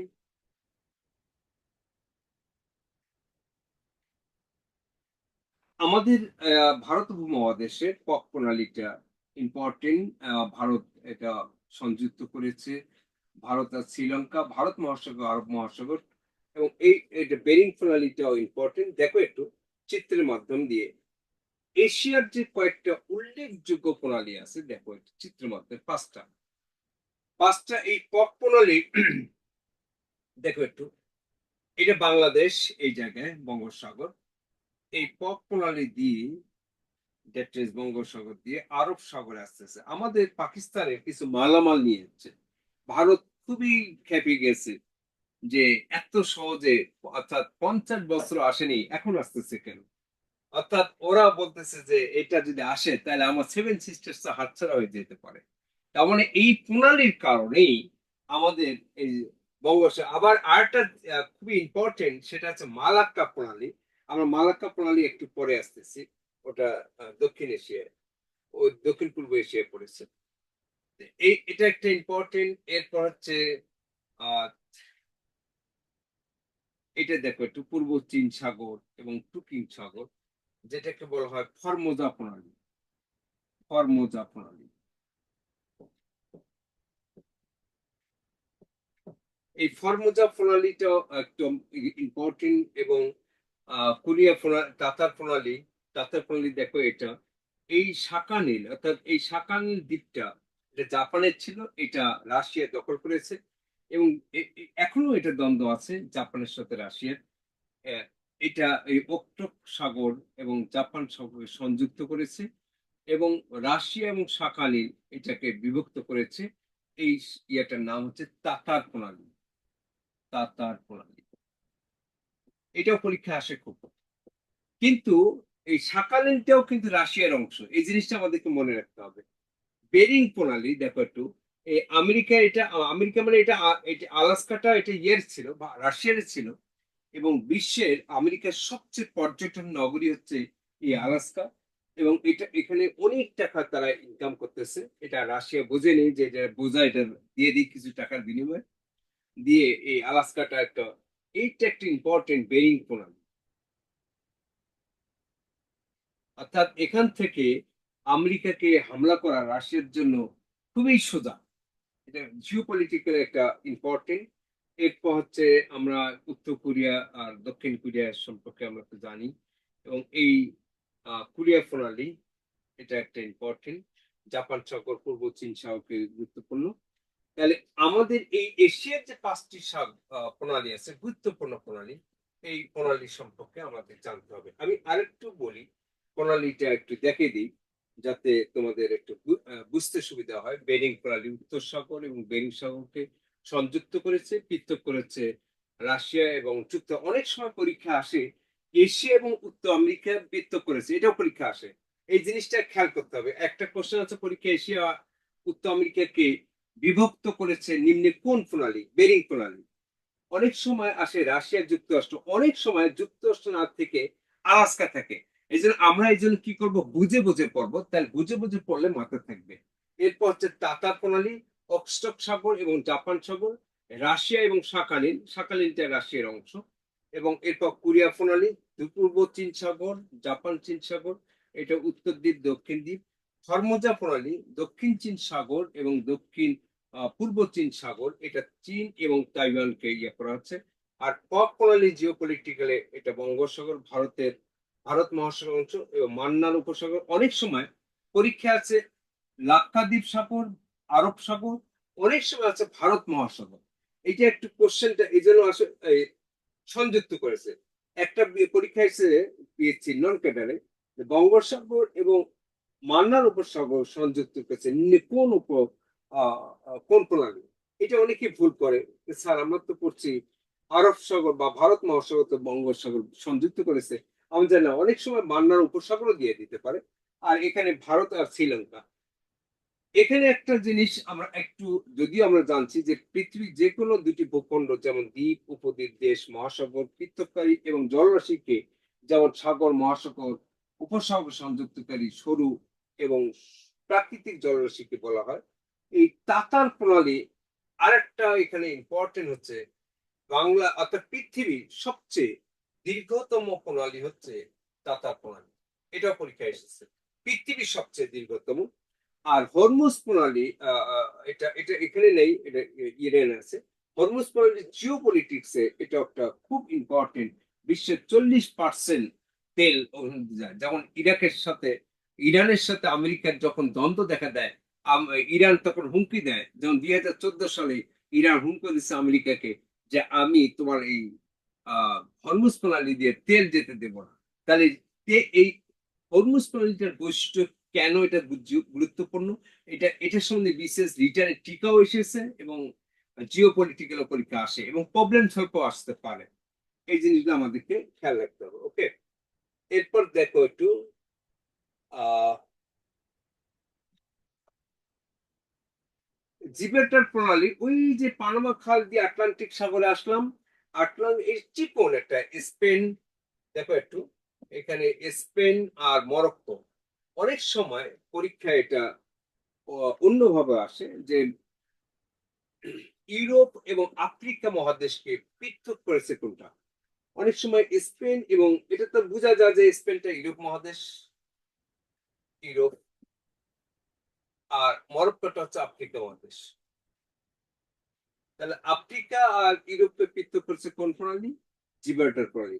চিকন হলো জিও পলিটিক্স এর সবচেয়ে আমেরিকার এই চিকন রাস্তা দিয়ে এসে ভূমধ্য সাগরে এসে সুয়েজ খাল দিয়ে এসে এশিয়া মহাদেশকে আধিপত্য বিস্তার করতে পারে। তার মানে জিও পলিটিক্যালে এটা একটা ইম্পর্টেন্ট, এই জিব্রাল্টার প্রণালী। তোমার কি আমার কথাগুলো বুঝতে পারছো ভাই?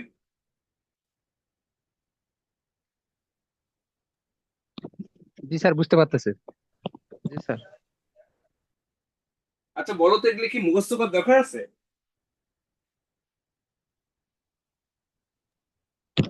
না স্যার, দেখলে মনে থাকবে। হ্যাঁ, এই জন্যই বললাম। তো আমরা সবসময় খেয়াল করবো চিত্র দেখে দেখে পড়লে, ম্যাপ দেখে দেখে পড়লে আমরা বাসায় কি করব, আমরা এখানে এটা তো রেকর্ড থাকবে, এটা দেখে আবার ম্যাপটার সামনে দেখে আমরা পড়লে আর মুখস্থ করার দরকার হবে না। এবং ভূ রাজনৈতিক ভাবে কত গুরুত্বপূর্ণ এটা স্লাইড দিয়ে পড়া তো আরো সুবিধা। কি ঠিক না ঠিক? আমার একটু কষ্ট হয়েছে, বাট স্লাইডটা আমরা কিন্তু আমাদের শীট গুলো স্লাইড করছি, একটু পরে আসতেছি। তোমাদের মাশাআল্লাহ স্লাইড তো হচ্ছে অনেকগুলো, তার মধ্যে মাত্র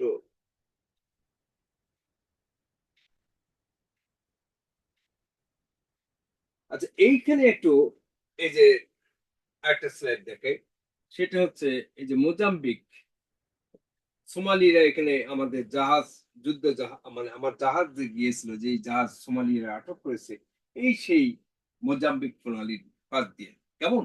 অর্থাৎ এদিকে ভারত মহাসাগরের কাছাকাছি এই জায়গায়, অর্থাৎ সোমালিয়ারা এটা খুব ডাকাত। এই হাবশি শাসক, 4 জন হাবশি শাসক বাংলায় দখল করেছিল, শাসন করেছিল। এরা কারা? এরা সোমালিয়া থেকে কৃতদাস কাজের লোক এসেছিল আমাদের দেশে। এখান থেকে, অর্থাৎ এই আমাদের এই মানে সোমালিয়ারা আমাদের বাংলায় শাসন করেছিল 6 বছরে। 4 জন হাবশি শাসক বাংলায় শাসন করেছিল। এই সোমালিয়া কৃতদাস এ আমাদের এই কিছুদিন আগে মানে আমাদের যে জাহাজটা আটক করেছিল, তোমার এই জাহাজ আটকের গল্প শুনছো তো, মনে আছে?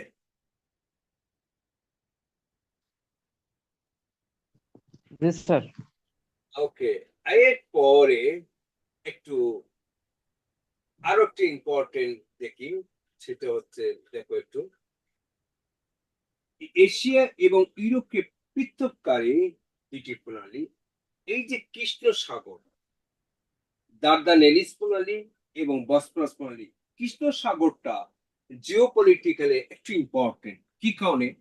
রাশিয়া একটা বিরাট বড় দেশ। এই বিরাট বড় দেশের ও মানে কখনো সাগরের সাথে, মহাসাগরের সাথে লিঙ্ক নাই। তাহলে কার সাথে মিল আছে?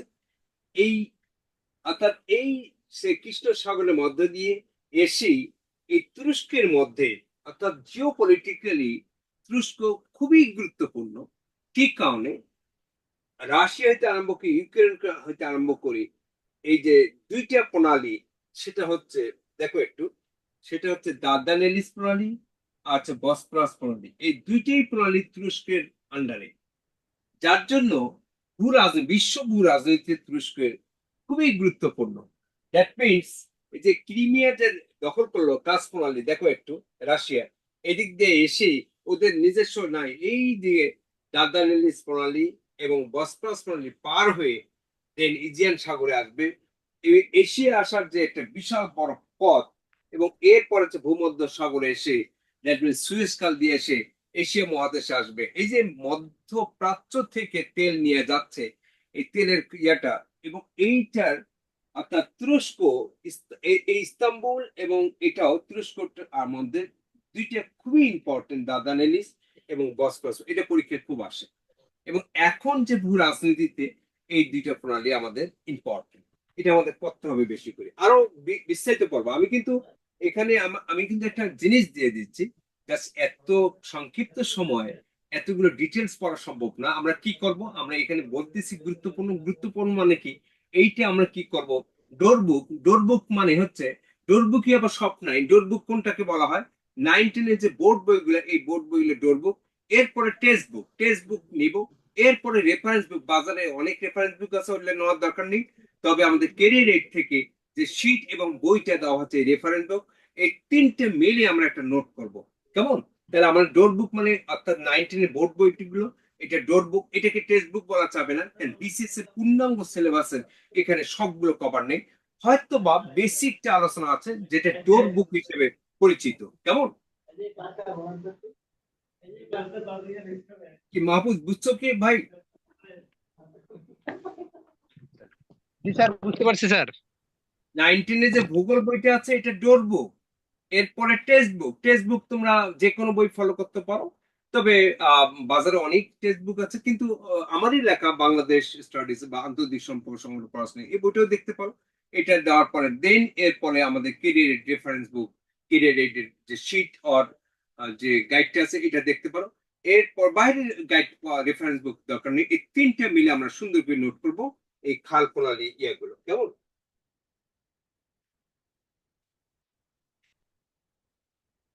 এরপরে এইটা একটু দেখো, একটু খুবই ইম্পর্টেন্ট। এই চীনকে কন্ট্রোল করার জন্য এই বঙ্গোপসাগরে একটা, অর্থাৎ এই সেন্ট মার্টিন দ্বীপে একটা গভীর সমুদ্র বন্দর করার একটা আমেরিকার প্রস্তাব আছে। কি কারণে এই প্রস্তাবটা হচ্ছে, এই কারণে সেটা হচ্ছে এই মালাক্কা প্রণালীকে কন্ট্রোল করার জন্য। দেখো একটু, আমরা এদিকে বঙ্গোপসাগর দিয়ে মালাক্কা প্রণালী হয়ে, দ্যাট মিনস এখানে ম্যাক্সাস প্রণালী দিয়ে, অর্থাৎ চীন এখানে সবচেয়ে বেশি পণ্য আহ আমদানি করে আর রপ্তানি করে। কেন? চীনের কোনো, অর্থাৎ নিজস্ব কোনো ইয়া নাই এই এলাকায় আসার জন্য, মানে অর্থাৎ সমুদ্রের কোনো ইয়া নেই। তাহলে মধ্যপ্রাচ্যে যে তেলগুলো আসে সবগুলো এই মালাক্কা প্রণালী দিয়ে আসে। পরবর্তীতে এইটা আবার ফিট, এখন ইদানিং এই সুন্দর প্রণালী দিয়ে এটা চীন এখানে একটা বন্দর করেছে সুন্দর প্রণালীতে। এই দিক দিয়ে এসেই দেন, যেহেতু মালাক্কা প্রণালী কন্ট্রোলের দিকে যাচ্ছে, অর্থাৎ আমেরিকার কন্ট্রোলে যাচ্ছে, এই জন্য সে এই সুন্দর এখানে একটা গভীর সমুদ্র বন্দর করেছে। তো এই সুন্দর প্রণালী দিয়ে, অর্থাৎ ম্যাক্সাস, তার মানে এখানে সুন্দর প্রণালীতে কোন কোন জায়গাকে বৃত্ত করেছে, মালাক্কা প্রণালী কোন কোন, ম্যাক্সাস প্রণালী।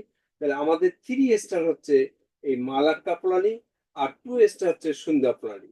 এটা জিওপলিটিক্যালে সবচেয়ে ইম্পর্টেন্ট। এবং এই কারণেই চীন ম্যাক্সিমাম প্রোডাক্ট গুলো, অর্থাৎ চীন যতগুলো মধ্যপ্রাচ্য হইতে, আমেরিকা হইতে আরম্ভ করে, যতগুলো রাষ্ট্র, আফ্রিকা হইতে আরম্ভ করে, সবগুলো প্রোডাক্ট এই মালাক্কা প্রণালী এবং সুন্দর প্রণালী দিয়ে ওরা যাওয়া হয়। ওদের কোনো রাস্তা নেই, একটাই রাস্তা। তাহলে এটা একটা ইম্পর্টেন্ট।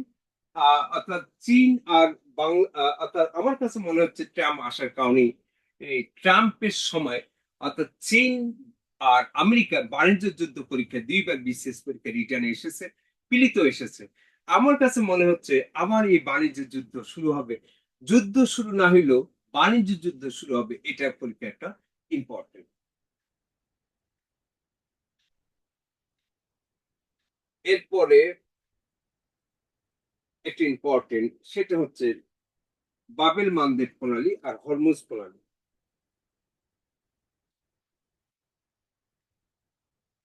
তোমরা দেখতে পাচ্ছ, এটা হরমুজ প্রণালী আর বাবেল মন্দব প্রণালী। হরমুজ প্রণালীতে 3 স্টার দাও।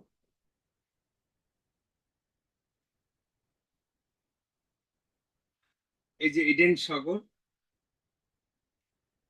হুতিরা, ওই যে লুঙ্গি পরা হুতিরা যে মধ্যপ্রাচ্যে জাহাজকে, ইসরায়েলের জাহাজকে ডুবে যাচ্ছে, এই বাবেল মান্দের প্রণালী। তার মানে এই বাবেল মান্দের প্রণালীটা 3 স্টার। লুঙ্গি পরা হুতিরা এরা জাহাজকে ডুবে যাচ্ছে, কেন সুয়েজ খাল যেতে গেলে বাবেল মান্দের প্রণালী পার হয়ে সুয়েজ খালে যেতে হবে। তাহলে ইয়েমেনের অর্থাৎ ইডেন সাগরে এই জায়গায় অবস্থিত। এটা আমাদের একটু খেয়াল। আর এদিকে হচ্ছে ইরানে আর ওমান সাগর, এই পারস্য মহাসাগরকে এই হরমুজ প্রণালী, হরমুজ প্রণালী দিয়ে মধ্যপ্রাচ্যে সৌদি আরব হইতে আরম্ভ করি, এই জায়গাতে তেল যদি আমেরিকা অর্থাৎ 40% তেল যে আমদানি করা বিভিন্ন জায়গায়, বিশ্বের বিভিন্ন জায়গায় যাচ্ছে, সবগুলো ম্যাক্সিমাম হরমুজ প্রণালী। হরমুজ প্রণালী বৈশিষ্ট্য জিওপলিটিক্যালে এটা পরীক্ষা আসতে পারে। এবারে পরীক্ষা আমার কাছে মনে হচ্ছে হরমুজ প্রণালী বাবেল মান্দের প্রণালীতে পরীক্ষায় আসার সম্ভাবনা প্রায় 90%। কারণ এক্সামিনার আবার এটা ইয়ে করো, এই জিনিসটা আমরা একটু করে নেব। তোমরা কি বুঝতে পারছো হরমুজ প্রণালী? জি স্যার। ওকে।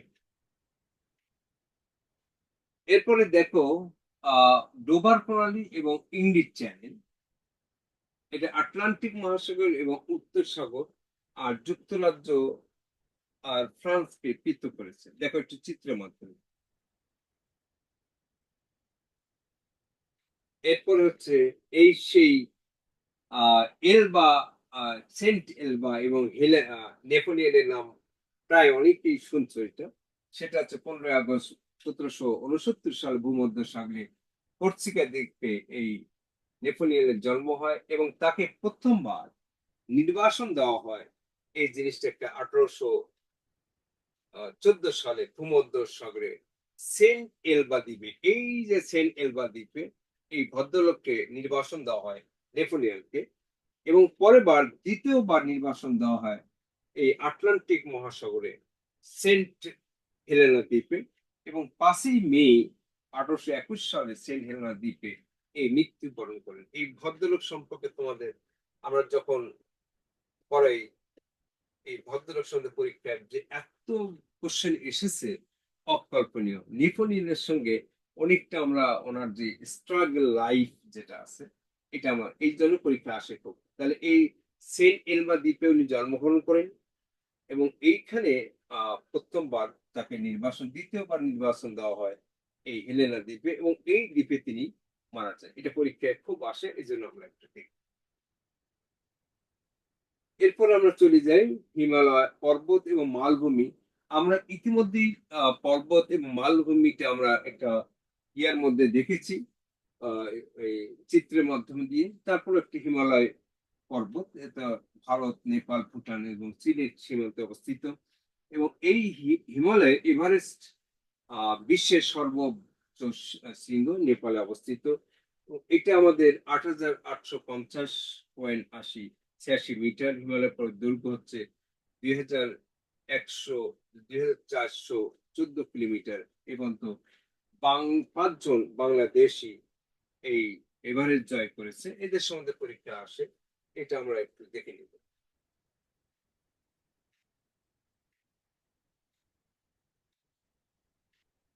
এরপর হচ্ছে অন্তরীপ। পরীক্ষায় এই অন্তরীপটা কি এটা একটু দেখে আগে। আমরা হচ্ছে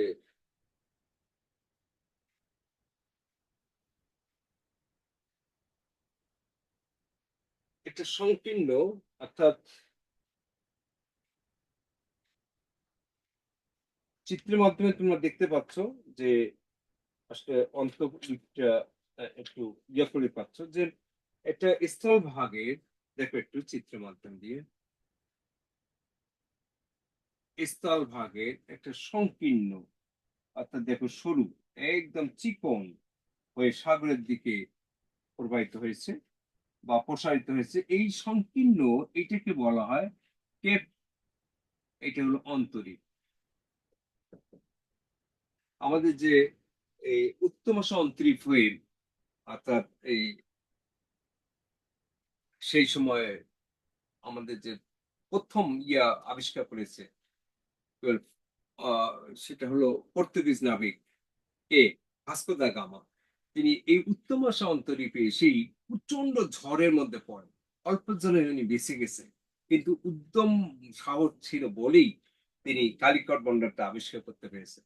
আমরা যে কোনো জিনিস, এই যে বিসিএস নামক একটা জায়গায় যেতে যাচ্ছি, এটার পিছনে আমাদের অনেক কষ্ট করতে হচ্ছে। দেখো একটু, এরপরে হচ্ছে অন্তরীপ, এরপরে এই হ্রদটা সম্পর্কে আমাদের একটু জানবা।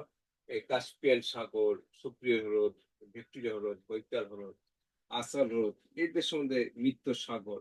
এই মৃত্যু সাগরটা জিওপলিটিক্যালি একটা ইম্পর্টেন্ট, এটা সম্বন্ধে পরীক্ষায় খুব আসে। আমরা মৃত্যু সাগরটা একটু চিত্রের মধ্যে দেখি। দেখো, আমরা ডেড সি বলি এটাকে। একটা ভদ্রলোক পেপার করতেছে, তার মানে উনি চিত্রের মধ্যে দেখতে পাচ্ছ মাহফুজ? জি স্যার, দেখা যায় স্যার। জি স্যার। তাহলে এটা তোমরা ওখানে যে তো জর্দান সাগরে যেতে পারবা না। দেখো আমরা সেটা ওখানে, যদিও এটা সবগুলাই গুগলে আছে, আমরা ওখান থেকে দেখতেছি একটা লোক বই পড়তেছে। আর এটা বিশাল একটা ব্যাপার যে লোকটা ডুবতেছে না। আমার এটা দেখে আমার খুব ইচ্ছা হয় যে আমি ওখানে শুয়ে শুয়ে একটা বই পড়বো, কেন ডুবে না। এর সম্পর্কে আমাদের একটু জানতে হবে। এবং এই ডেড সিটা জিওপলিটিক্যালি কত ইম্পর্টেন্ট দেখো একটু। ইসরায়েল এবং ফিলিস্তিনের যুদ্ধ হচ্ছে, এবং এই ডেট সিটে দেখো জর্ডানে, এটা খুব, যেটা আমি এখন এই চিত্রের মধ্যে দেখালাম, এটা একটু ইম্পর্টেন্ট। এর পাশাপাশি জর্দান, এর পাশাপাশি ইসরায়েল, এবং আমরা যে এই যে গাজা যে জায়গাটা দেখাচ্ছি, এই গাজা একটু জায়গা। আর এটা তো ফিলিস্তিন, প্রায় এটা ফিলিস্তিন, এটা সবাই ছিল, এখন তো ম্যাক্সিমাম ইসরায়েল দখল করে নিয়েছে। এটা একটু এই যুদ্ধের কারণে এই জায়গাটা আমরা একটু ভালো করে একটু জেনে নেব।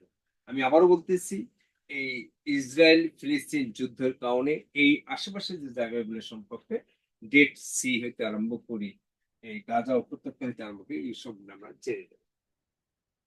এরপরে আহ এটা একটু ইম্পর্টেন্ট হচ্ছে সমুদ্র তলদেশের ভূমিরূপ।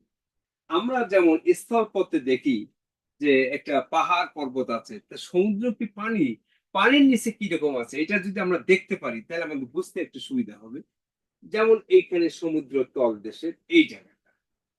এখন আমি এই জায়গার মধ্যে একটা চিত্রের মাধ্যমে দেখাই যে দেখো, আমাদের মহীশূর, চিত্রটা দেখতে পাচ্ছ ভাই? জি স্যার, দেখা যায়। ওকে, থ্যাংক ইউ। দেখো একটু, লক্ষ লক্ষ টন পলি আসতেছে, এই যে পলি আসতেছে, এই যে উপকূল, পলি আসার কারণে মহীসোপান বাড়তেছে। মহীসোপানটাকে দেখো একটু, অর্থাৎ তটরেখা থেকে, অর্থাৎ উপকূল থেকে 0 ডিগ্রি কোণে ক্রমনিম্ন নিমজ্জিত অংশকে বলা হয় মহীসোপান, এবং মহীসোপানের সর্বোচ্চ গভীরতা আছে 200 মিটার। তাহলে পৃথিবীর সবচেয়ে বড় মহীসোপান হচ্ছে বাংলাদেশের সমুদ্র উপকূলে।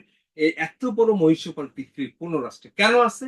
এই যে আমাদের নদীগুলো সর্পিল গতি, প্রায় ছোট বড় 700 নদী, এই সর্পিল গতির কারণে লক্ষ লক্ষ টন পলি আছে, পলি আসার কারণে মহীসোপানটা বাড়তেছে। এখন প্রশ্ন হচ্ছে, আমরা যখন কেসে, আমি পরবর্তী মহির ঢালটা বুঝাই।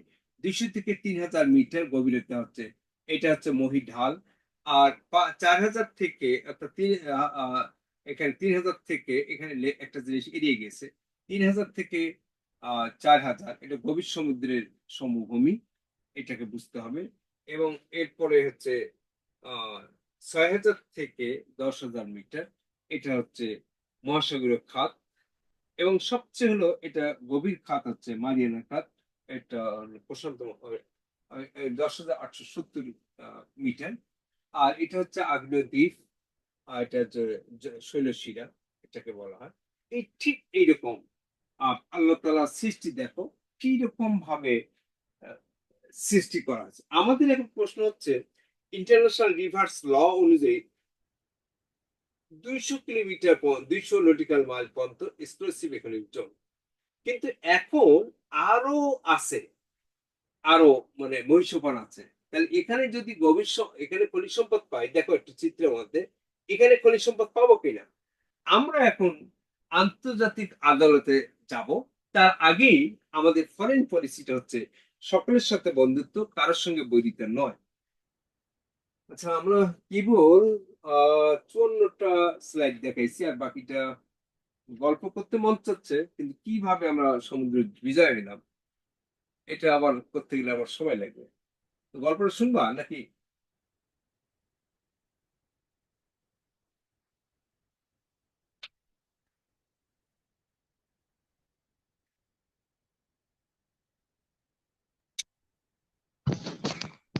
স্যার বলেন। আর নামাজ পড়তে হবে স্যার।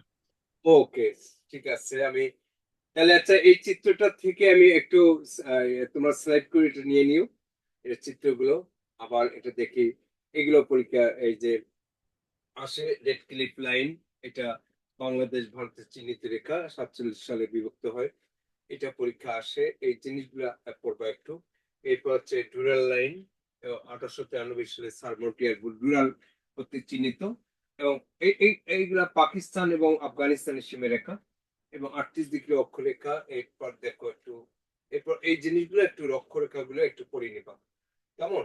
এরপর হচ্ছে বাংলাদেশের ভূপ্রকৃতি, অর্থাৎ টার্সিয়ারি, এগুলো আমাদের মানে খুবই সহজ জিনিস, এটা আমাদের শীতের মধ্যে খুবই সুন্দর করে দেওয়া আছে। তারপর তোমরা একটু পরে কোশ্চেন গুলো কিরকম আসে সেটা একটা নমুনা আমি দেখাইতে পেরেছি, যে এই ধরনের কোশ্চেন গুলো আসে। হ্যাঁ, এবং বিগত সালের বিসিএস এর কোশ্চেন গুলো দেখাচ্ছি যে আসলে কি রকম কোশ্চেন হয়।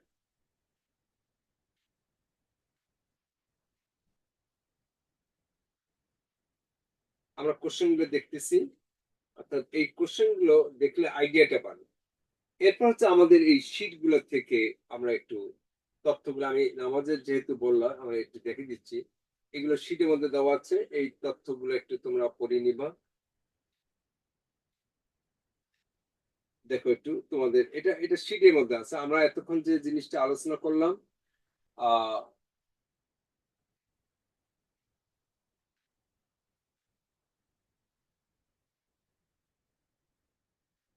আমাদের এগুলো একটু শীটের মধ্যে আছে, কিন্তু এখন তোমাদেরকে যে জিনিসটা আমি দেখাচ্ছি সেটা হচ্ছে আমরা জিওপলিটিক খাল প্রণালীটা একটু বেশি করে পড়বো, আমি আবারও বলতেছি। আর এই সুয়েজ খাল, তারপর মানে পানামা খাল, এই দুইটা পরীক্ষায় খুব আসবে, এগুলো আমরা একটু দেখবো।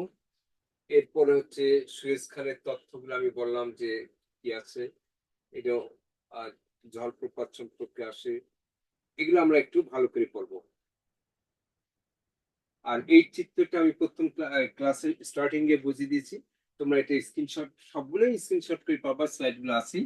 এবং এই স্লাইড গুলাই অর্থাৎ তোমরা যদি একটু চোখ বুলে যাও শীটের মধ্যে, এই আজকে 3 নম্বর ক্লাসটা একটু ইম্পর্টেন্ট আছে, 1-2 এর চেয়ে 3 নম্বর থেকে বেশি কোশ্চেন হয়। এবং এর পরের ক্লাসটা পরিবেশের, অর্থাৎ 4 এবং 5 নম্বর ক্লাসটা আরো বেশি ইম্পর্টেন্ট। কেননা এই COP29-এ আমাদের বর্তমান প্রধান উপদেষ্টা গিয়েছিল, সেখানে কি কি নিয়ে যাচ্ছে, আমরা কি কি পাইলাম, এবং COP29 সম্পর্কে আমি অলরেডি স্লাইড তৈরি করে ফেলছি, এটা তোমাদের নোট করতে হবে না, তারপরেও তোমরা পেপার পত্রিকায় পড়তেছো। এবং এই পরিবেশ থেকে আমি দেখেছি যে 10টা কোশ্চেনের মধ্যে এই পরিবেশ থেকে প্রায় 4টা প্রশ্ন আসে। তাহলে এই, অর্থাৎ পরের 2টা ক্লাস আমাদের ইম্পর্টেন্ট। আর আগের ক্লাস থেকে আমাদের 1-2 ক্লাস থেকে হয়তো বা কোশ্চেন আসতে পারে 1টা হয়তো 2টা, কিন্তু আজকের টপিক থেকে, আজকে যে ক্লাসটা হলো এই টপিক থেকে কোশ্চেন আসবে প্রায় 3টা। কেননা 3টা কেন, এবং এখান থেকে আমার কাছে মনে হচ্ছে খাল প্রণালী থেকে 1টা হয়তো 2টা প্রশ্ন অবশ্যই পাবো, বাকিগুলো এমনি চ্যানেল ট্যানেল বা ইয়ার থেকে, ওগুলা থেকে আসবে। কিন্তু এইগুলো একটা ইম্পর্টেন্ট, এই অশ্বমন্ডল গুরুমন্ডল এইগুলা থেকে পরীক্ষা আসার সম্ভাবনা খুব কম। কোশ্চেন দেখেছি আমি যে খুবই কম, কিন্তু সিলেবাসে দেওয়া আছে দিদি আমি পড়াইলাম, কিন্তু সবচেয়ে বিসিএস এর সবচেয়ে ইম্পর্টেন্ট কোনটা বাদ দিতে হয়। তাহলে আমরা একটা সারমর্ম বলতেছি আজকে ক্লাসে, আমরা খাল প্রণালীটা একটু ভালো করে পড়বো। আর দ্বিতীয়ত হচ্ছে এই প্রণালীগুলো ইম্পর্টেন্ট যেগুলো, সেগুলো তো আমি বলে দিচ্ছি ক্লাসের ফাঁকে ফাঁকে।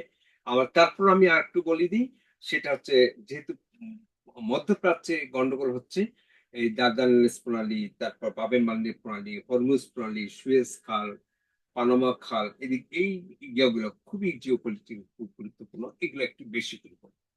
এবং বেশি করে পড়া মানে কি, নোট করে পড়ো। নোটটা এমন ভাবে আজকে ক্লাসটা সাজাবো যে এখান থেকে 2 থেকে 3টা প্রশ্ন পাবো।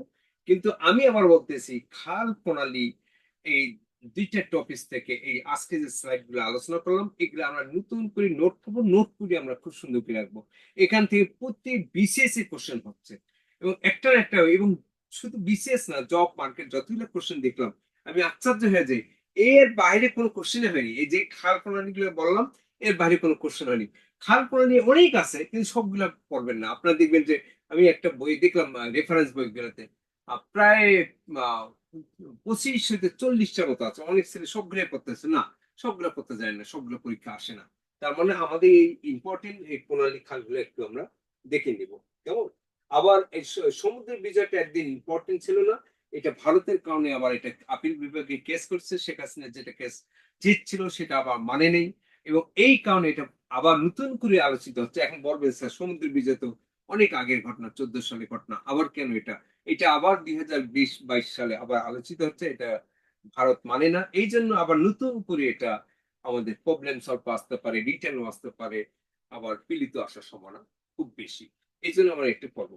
আর কোনো কোশ্চেন আছে কিনা তোমাদের মধ্যে থেকে, বলো একটু।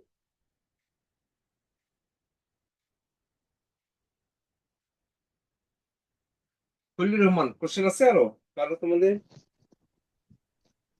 না স্যার, আপাতত নেই স্যার। আজকে ক্লাসটা কি হাতে লিখে দিলে তোমাদের একটু বুঝতে কম হইতো, কিন্তু আজকে একটু ইয়ে করলাম। একটা জিনিস আমি একটু তারপরও এটা জিনিস শিটে নাই, এটা আমার দেওয়া উচিত আমি মনে করতেছি। সেটা হচ্ছে পুরো ইকোনমি কথাটা আছে, এটা একটু লিখে নিয়ে 5 মিনিট টাইম দিই তোমাদেরকে।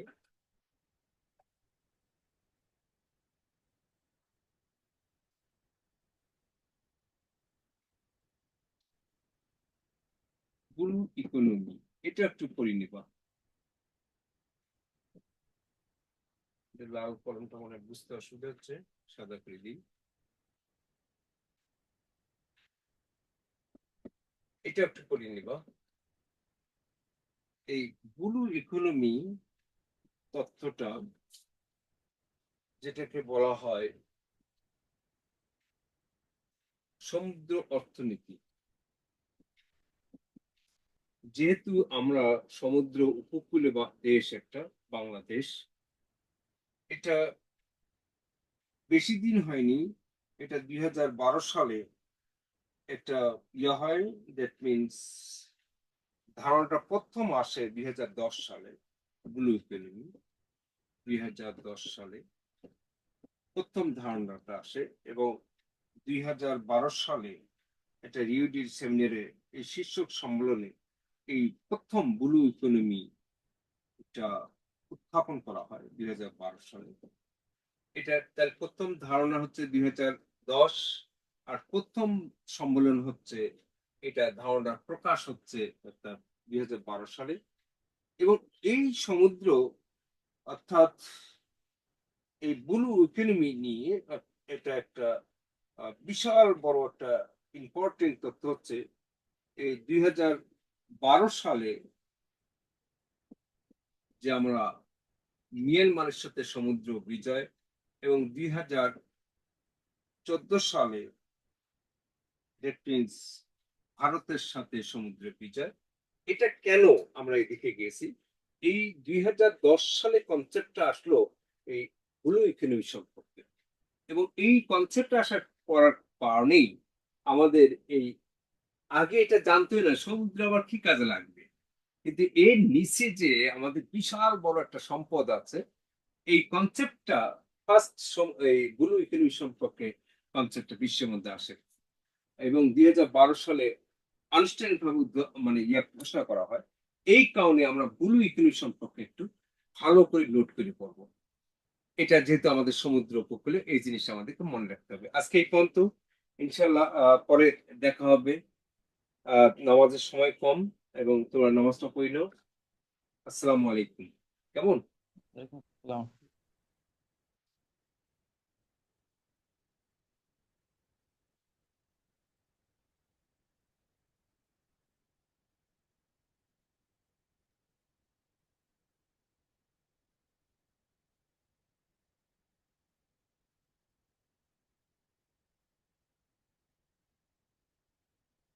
আচ্ছা, এই ব্যাপারটা ইয়ে করবেন।